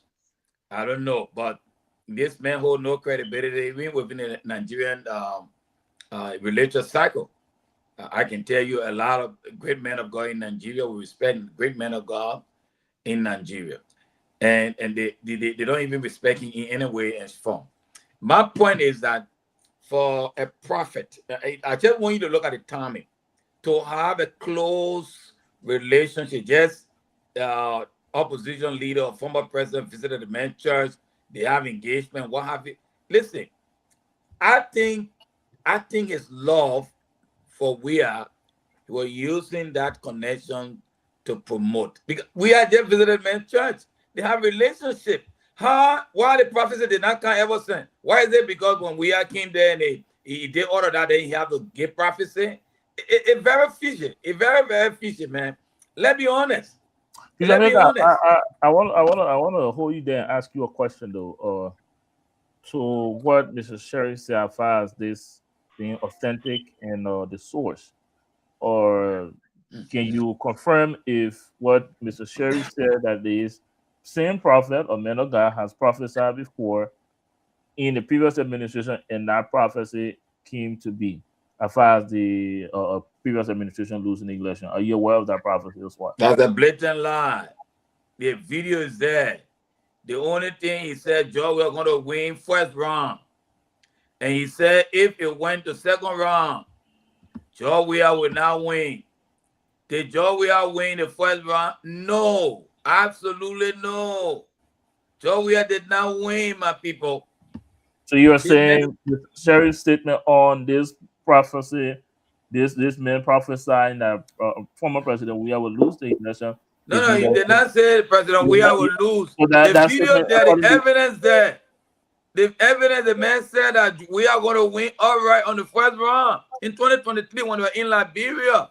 It did not come to pass, my people. Thank you. I don't want us to stay too long on this. What about the list of events that he classified as confusion from this administration? Two government officials, two people being nominated for the same position and going for confirmation hearing. Are you aware of that? Does that kind of give an example of confusion and all of the You want me to list all the people that I want you to respond to what when, no. Things can happen. I'm not going to go into the merit of that.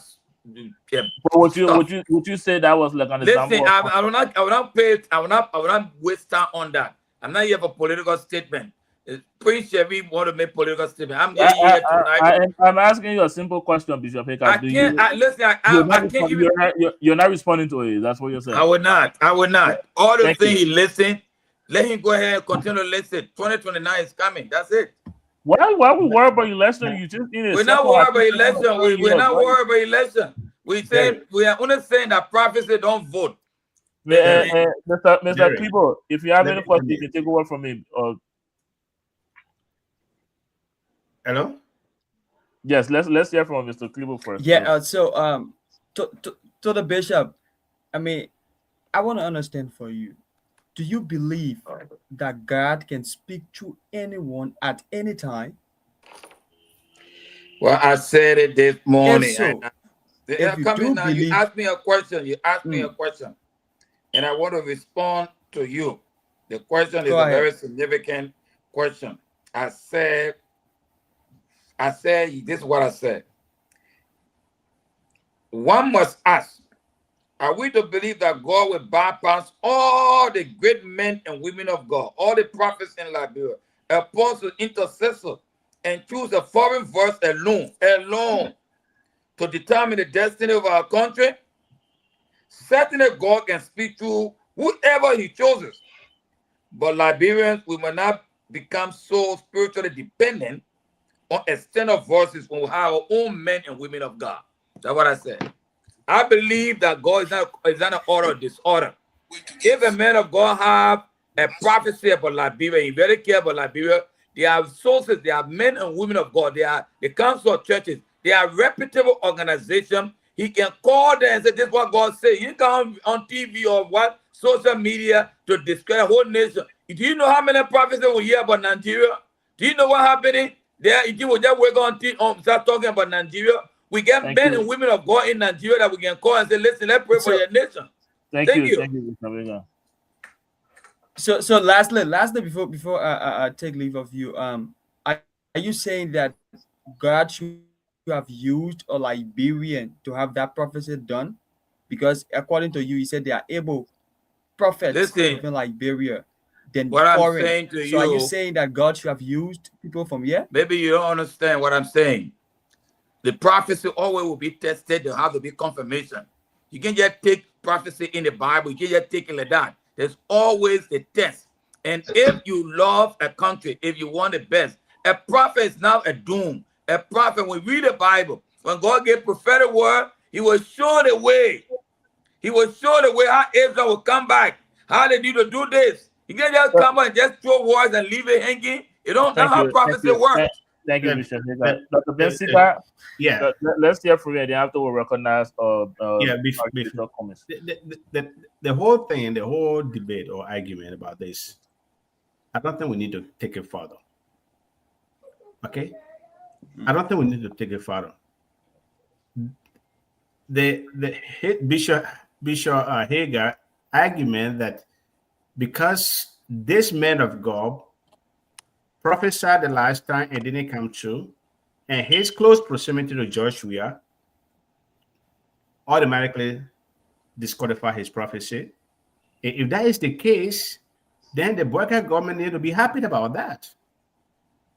That the prophecy is not going to come true. That the prophecy is nothing. They need to be happy about that. They should have even celebrated. I believe Bishop Hagar disagrees with you. Dr. Ben-Sika. Yeah. Bishop Hagar, if you don't there mind. was specific word used that have to do with man. Can I inject something? I gotta leave. You want me to end and you want to leave? No, I'm Yeah. here. Yeah, but Mr. Hager, I want to disagree with you strongly tonight. You fall flat on this. Somebody talk about Listen, Yeah, you fall very flat on this. I mean, this is no reason for you to support the Baka government. Our government in this, they fall flat. They fail flat in this. they never fall flat. The Let me government did the finish. right Let me thing. finish. The government fact did of the right matter thing. is, somebody prophecy, whether he or close to job, whether he part of CDCO, he giving a prophecy. A prophecy is a prophecy. Whether it comes to fruition or it doesn't, there's no reason for you to defend it here tonight that because the man was close, you just making a political mistake here that the other opposition were taking wrong way. The leadership writing letter to the Nigerian federal government was a mistake and a flaw on the part of the LeBron government. I'm And that need to totally be in corrected. disagreement with you. I'm totally disagree with You you. can disagree. Many LeBron would disagree with me. I don't even know what the outcome they expected. It rather Dr. Benzica, let's recognize Archbishop Joshua Cummings. Welcome to the show. Yeah, thank you. Are you guys hearing me, right? Yes, we can hear you. And I believe you've been listening to this conversation, so I'll just go straight to you so you can chime in because we are almost at the end of talking about this. But go right ahead. Yeah, okay. To be real, I have not really been listening to the show, but someone got in touch with me.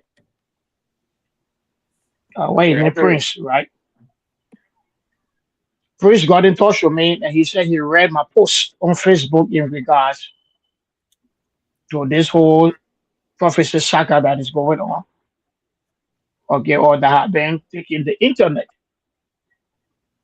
Okay, so at least I will be on the show.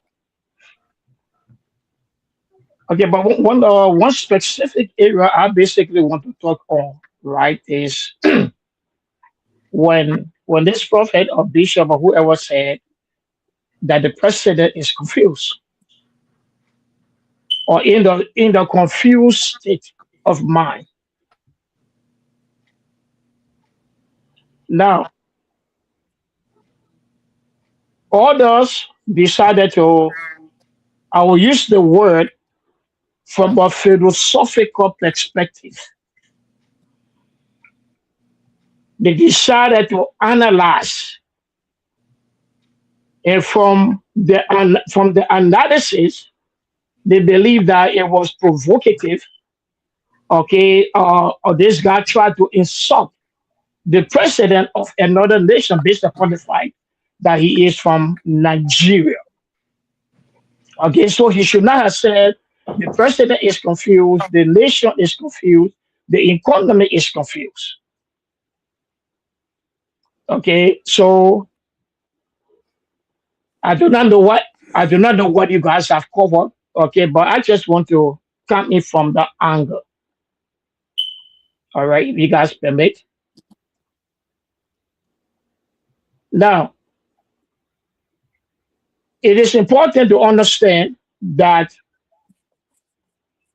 being a president does not take you from the rank of being a human being. Being a president does not make you superhuman or make you superhuman being. Where the ability to worry, to think, and to ponder over issues that is crippling your government, okay, is kind of suspended. When I use the word suspended, it means that because Baka now is the president, so he does not worry about anything. Get to your point because it's starting to sound really interesting. Go ahead. Yes. So I wrote a post. I said it is uncertain as to who informed you that your president possesses superhuman ability. Are you aware of the numerous challenges that the president is currently grappling with? Without divine intervention, the president is likely to fail miserably. The extent of the economic hardship, corruption, and theft among appointed officials the deplorable state of the city, the unfavorable concession deals, the families struggling to provide for their children due to unemployment, all signify a significant concern. Now, if this president will be truthful, he can never say that these are not things that are moving him. These are not things that are crippling his government. He cannot say during the middle of the night. He do not sit to ponder and think. I can answer that question for you. I know for a fact. I will come back to you. I know for a fact President Parker is not spending a second of his night thinking about the plight of Liberian people. So let's just scratch that. He doesn't act in that way. But continue with the point. Okay. If we can't, we don't have enough time on I thought this show would be a neutral, you'll be a bold moderator. But you seem to be no. No, don't be making those statements. That statement never only to come on your show because you cannot be saying that about my president and sit there like this. I can't accept it. I cannot accept. I cannot accept it. No. You have to apologize for saying that about my president. They are leaving the show right now. You want to hijack the show because but you can't say that. If Archbishop just spoke, then you say the president not thinking about the Liberian people. Why would you say that? You the moderator on the show. You're very political. I told you to your CDC operative, and that's why you are running with the CDC agenda on the show. I can tell you all the time. Apparently, you're about to prove yourself, and I like people don't have freedom of speech again. But go ahead, But you the moderator, you can't be saying those things. Go ahead, take my freedom of speech away. Can you at least allow Bishop Cummings to be done? Is that okay with you? Go ahead, Bishop. Just wrap up your point because we're running fast on time right now. Go ahead. Okay, and if you say that you can authenticate that the president does not worry about any of those things, then I would tell you that you are playing the role of God. Number one, you are playing the role of the Holy Spirit, because there is nobody that sees what the one does in the secret chamber than God. So my point here is, if this prophecy came and said the president is confused, now, do you know what it means to appoint cabinet ministers that does not represent you? Do you know what it means to appoint people into position of authority that you 100% believe have the capability and the ability to carry on the function? And the next thing you are hearing, massive corruption coming from the departments. Okay, do you know what that means? That in itself have the ability to cause the president at times to ponder on those things. Why are my people misrepresenting me? Why are my people that I trusted are defaming, okay, my character, and moreover denigrating the government?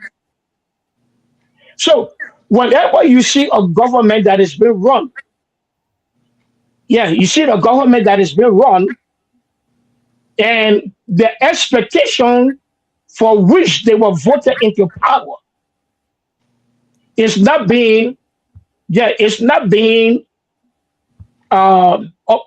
say uphold, right? It gave a bad image to the government. Now, I will say this as well. Okay, it must sound somehow, but I will also say that Spoon is the political prophet. Okay, that speak on the ills of the nation. That speak about things. Now people will say, oh, because maybe the government did not give Spoon the contract to carry rice into the nation. So it's the reason why Spoon had turned his back on the government. But apart from Spoon, you listen to You listen to other well-seasoned politicians or political commentators, right? That talk about the descending, how things are descending, how things are getting more deployable. Thank you. Thank you If the very much. president can come forth, pardon me. Thank you. Thank you very much. We I will come back. I will come back to you. I'll give you 15 seconds to conclude, but we are almost at the very end of the show. So Yes, sir. I was so late. That's okay. I just have a question. I'm trying to learn here. What's the difference between an archbishop and a bishop? Or is that just your name? It is my name as bishop. Yeah, is it like a title? No, that's an office. That's an office. Like what? I'm trying to learn about it. If you can just tell me one or two things about that. Is that like? Okay, you have what we call the fivefold ministry gift. Okay. Right, apostle, prophet, teacher, evangelist, and pastors. Right. Mm-hmm. So when you come to the bishop, the Bible says a bishop is the one that desire an office, or the bishopric office and office that are one desire. But then the one that desire the bishopric office, first and foremost, must be number one called by God. First and foremost, where in the Bible? First and foremost must be. Pardon me. Where in the Bible says that? Do you have that? In the book of Ephesians chapter 4. Okay. Ephesians chapter 4. I'm asking you this question because you responded to my statement and say, I might be playing the role of God, to still say President Boakai doesn't think about the Liberian people. But I know you read the Bible all the time.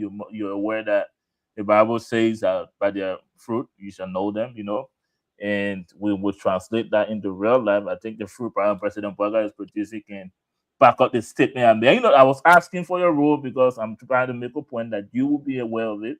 But if you make us a blanket statement and saying that because I made those statements, I'll be playing the role of God, do not take that like I'm not playing the role of God. And we're just using the Bible here by the fruits of President Boakai administration. We can almost tell what he thinks. Okay, but there was a reason why I made that statement. Now I understand that. You had the opportunity to tell me the reason. I can give you another. No, but if you understand that, then you're not misconstrued. Right? Then you're not misconstrued, right? Yeah, I'm not misconstrued. I'm just trying to respond to what you said using the scripture. Okay. Just use the scripture. By the fruits you should know them. So I'm not playing the role of God. I'm just looking at the fruit of the administration, the fruit the administration they're producing, and being able to say that I don't think he's thinking about the Liberian people. Let's be honest. But anyways, that's about it. We are time fast spent. We're like way over time for the show.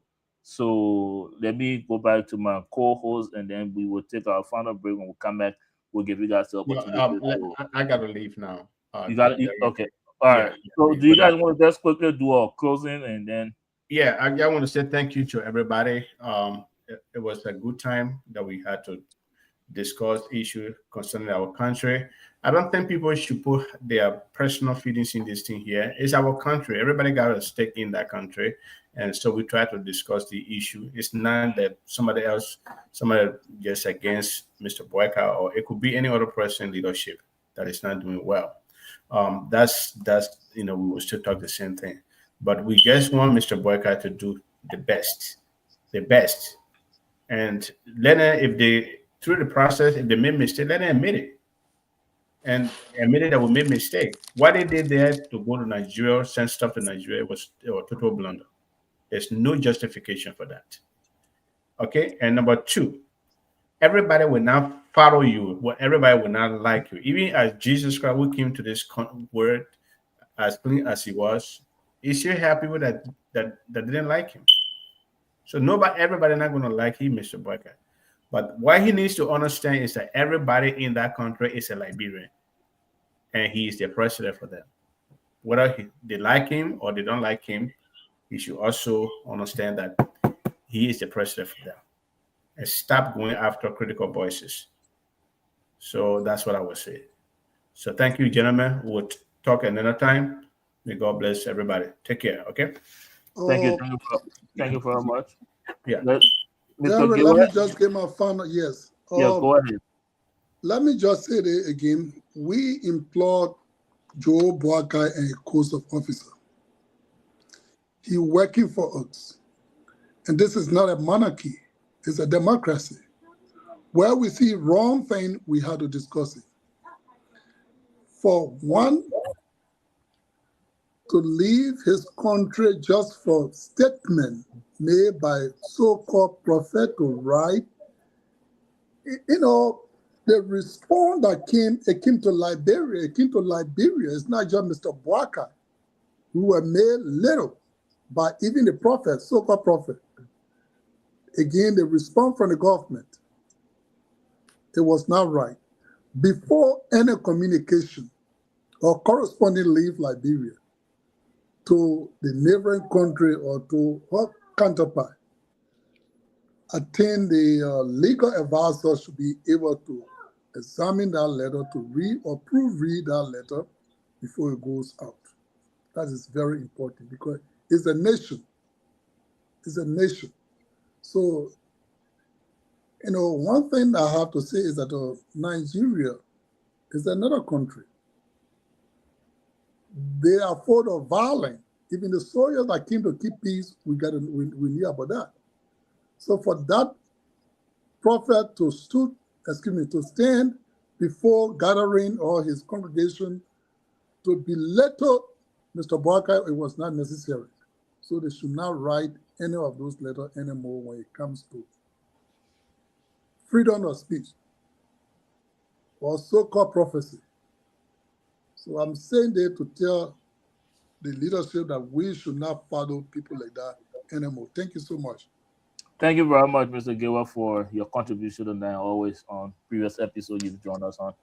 Before we go to Mr. Boda, let's hear from you. And I apologize, you came really late. I would have loved to hear your contribution on other topics we discussed tonight.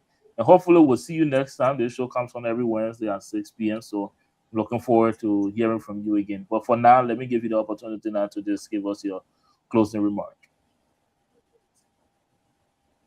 Mr. Cummins, I'm sorry. Okay. Okay, I'm sorry. Yeah, so anyway, it's a pleasure being on your platform. And I jumped in the middle of the whole conversation.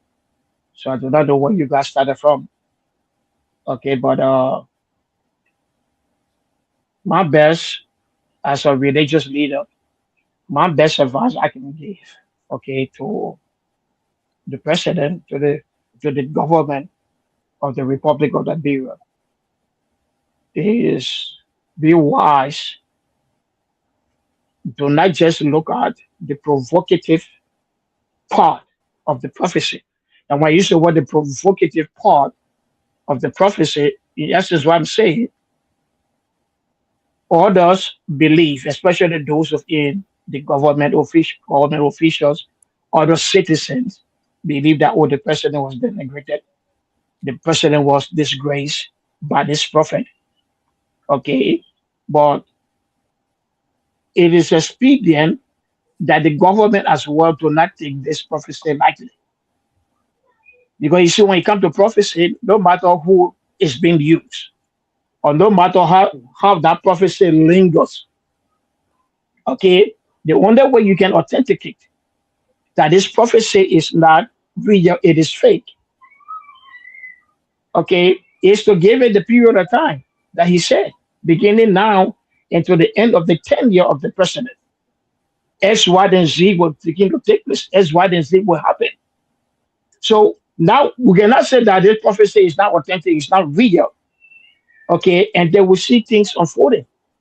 But my point here too is we should not wait to see things unfolding. And this is what the religious advisors, okay, told the president need to be proactive. And while you're still here, if I can borrow 1 or 2 minutes and ask you this question, do you? Yeah, go ahead. Is the Bible in support of religious leader being active in politics?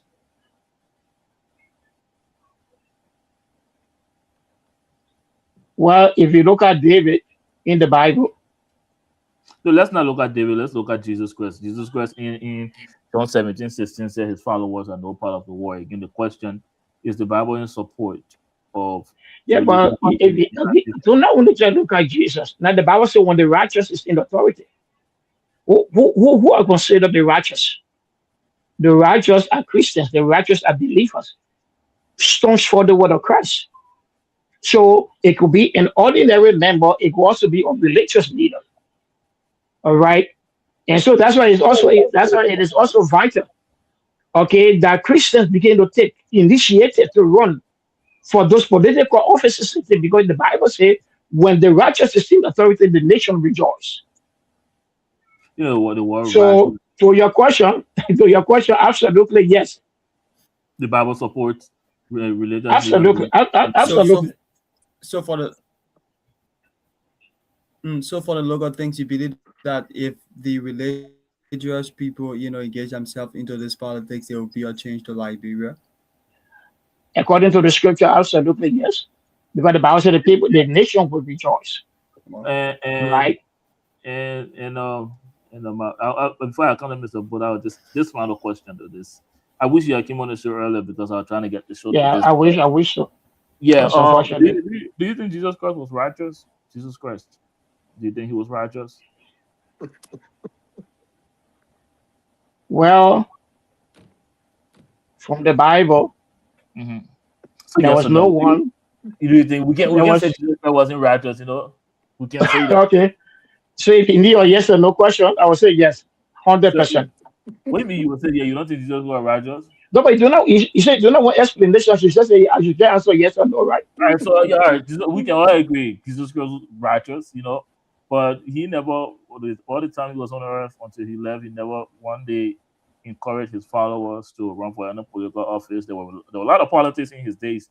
Never once himself run for any political office. He instructed his followers to focus on God's kingdom, and never one day encouraged them in any ways to be, since we're righteous, let's take over politics. So how do you kind of but then do not forget, everybody was born to fulfill the specific task.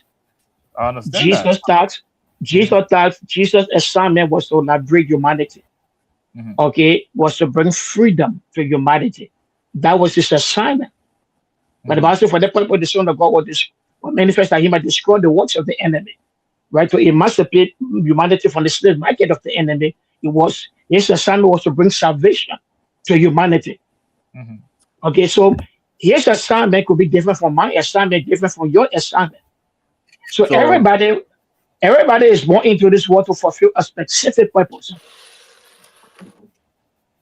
Okay, so I cannot equate. Now you see what you're doing when you come to this broadcast. Yeah, when you come to the broadcast, what you are doing, this is something that you have the passion for. I understand that. I'm just trying to build on your previous answer that yes, the Bible supports religious leaders of being active in politics. Even though Jesus Christ righteous, never really did any political thing. A matter of fact, told his followers to not even bother, not to be part of this world and to focus on God's kingdom.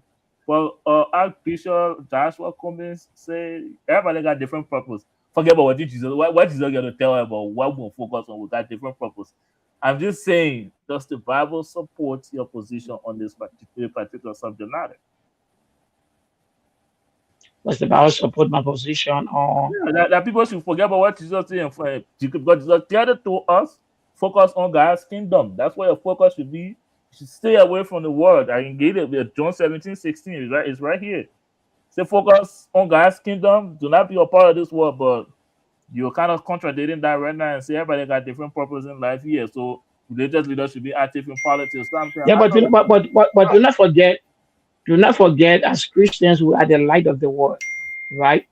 Do not forget what darkness is dominating. We use the word darkness, it could be corruption, right? Darkness could be corruption because it is eating up the fabric of the nation. It is not godly. Can connect it to the overall point here. Yeah, so it is not godly. All right, so when the righteous get into power, justice will be served to the people. You get the thing right. I'm sorry to cut you off, Oh, but Darren, can we wrap the show, go please? ahead, You're Mr. going Clark. for Yeah, because if you Let's not be join the story. I'm actually enjoying our conversation, Mr. Cummins. We'll have this conversation at length the very next time. But it was nice having you on. Appreciate your contribution. We look forward to hearing from you again. Mr. Boda, give us the closing. Yeah, but thank you. I appreciate the time. Okay. Thank you as well. Look, it's quite interesting. For me, what is happening here is that, for me personally, Mr. Buckeye administration should have picking from the old man playbook. Mr. Buckeye spoke the last time. When you're walking on the road and you see the door backing, you know, you don't have to answer to all the doors are backing. The analogy that he used should have been placed in his government position about the pastor prophecy. Okay? Whoever the Nigerian pastor is, he's a prophetic man in his word. I'm not God to judge him. I can say he's a fake prophecy or fake pastor, whoever he is, he's in his face of God. He's between he and his creator. And if he prophesies and says something about a leader, that his prophecy.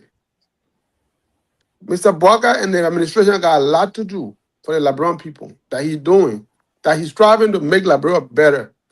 There are a lot of challenges we face. There are a lot of surrogate that could be used in the social media ring that the Unity Party is so perfected, so smart, that they use a lot of social media connectivity to do a lot of things. That would have been done on the social media side, or even government putting a face inside. You could bring a whole lot of stuff. But government getting directly involved with the pastor because he make a prophetic statement that he claims Mr. Bwaga is confused. The calamity is coming on Liberia, this is going to happen. And then our government sit and write a letter to the federal government of Nigeria. I don't know if you read the response of the federal government of Nigeria. That's a slap in the face of our republic. That was a slap in the face of the republic. Whoever behind this letter, if Mr. Bwaga is in the know, he need to look at his cycle to pull some of the advisors that are around him. Because some of them needs to start thinking right to advise the president or to even pursue writing the letter to another government because somebody make a statement, a prophetic statement as a religious man for a government to interact. That is just unbelievable. That was a flaw on the part of the Borough Labrador. That's a slap in the face of the Borough Labrador on Mr. Bwaga. He needs to revisit this conversation and sit and think about it very critically. They have validated the man's statement that he confused. They play a playbook. That is just not what we expect to see of the government that we die and support. That's not the play of this government, to be running behind prophecy. No. I'm embarrassed and ashamed that our government will have to take such a position. That was just wrong. I'm sorry. We missed it mad this time around. This is not a passing mark for us as a Unity Partisan and supporter of Unity Party and the government. That was, for me, I will not support this idea. It was wrong. And Mr. Bwaga need to revisit his surrounding. Somebody put advising him about this kind of issue. We should do better next time. This was so wrong. And the LeBron people deserve better than this. Thank you, Derek. Thank you very much, Mr. Boda. Give the president some grace here, Mr. Boda. He's done some things well. He dedicated well in Papalo County. So he's allowed to make mistakes every now and then. He likes to drop the ball. Again, I'm not taking that ABC mistake. That's not.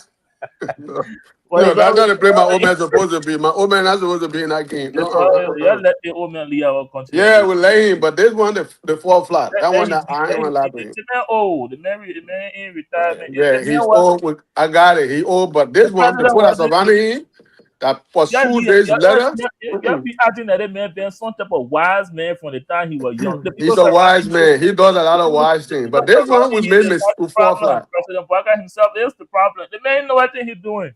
But again, the saying. I'm not thinking that with you. I'm not there with you on that. You cannot replenish. He doing a lot for us. He shifting like bro. I'm not thinking that with you. Thank you very much, guys. If you're watching us, this is the Hard Zone. We're here every Wednesday at 6 p.m. Let me check it out with my co-host and just give her words, and then I'll give mine, and then we can get out of here. It's a Cleaver.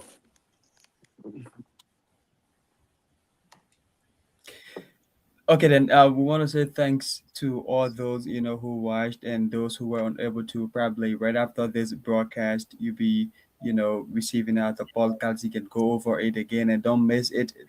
Wednesday at 11 o'clock Liberia's time and 6 o'clock Americans time. But what I want to say is this: as it relates to freedom of speech, it's not been practiced. The Adla Camara Act that was signed, I mean, it's not been practiced today, because whenever you say something, even most especially if you do say the truth, you will be haunted, you will be lashed, you will be if you're in governmental position, they're gonna see it down the drain that you be removed. So I don't think that is a good thing for Liberia.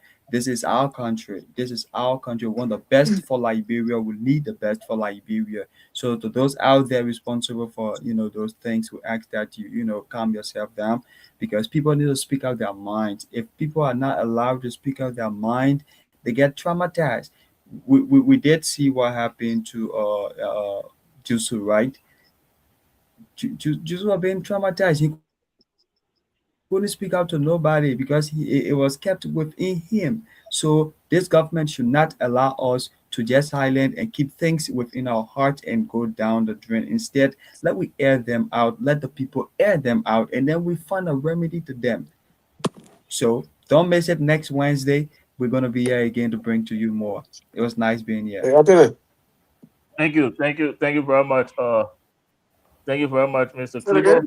Before I close, it's my final word. And guys, if you've been watching us, we talk about again. Let me send my heartfelt condolence to the friends and family of that young man Jusu. We hope that the God of good of all comforts them during this period. It's a very difficult period for that family and for Liberia as a whole. But I hope this that event makes all of us very keen on mental health. We need to take care of our own mental health and pay attention to those around us as well. And to this whole bishop thing, my friend Mr. Cleaver is we didn't even talk about the historical aspect of it. We didn't talk about the religious part of it. And again, I'm gonna keep this conversation for next time, because again, if you're a Christian, just read your Bible. Like, try to get closer to God for yourself, because no pastor got any prophecy in them. Let's start with that, okay? The Bible doesn't support it. They don't have any power to do anything whatsoever. So don't listen to them. The fact that our whole administration can think of men in Nigeria got some type of power to predict the future. Come on, we are in 2026. But again, this is the Hard Zone. This is the Liberian Television Network. My name is Derek Yadi, playing co-host tonight to my host, Mr. Cleaver. We will be back here, same network, same time next week, Liberia, 11 p.m. here in the U.S., 6 p.m. Eastern time. Until then, all of you watching us, YouTube, Instagram, and Facebook, have yourself a pleasant good evening.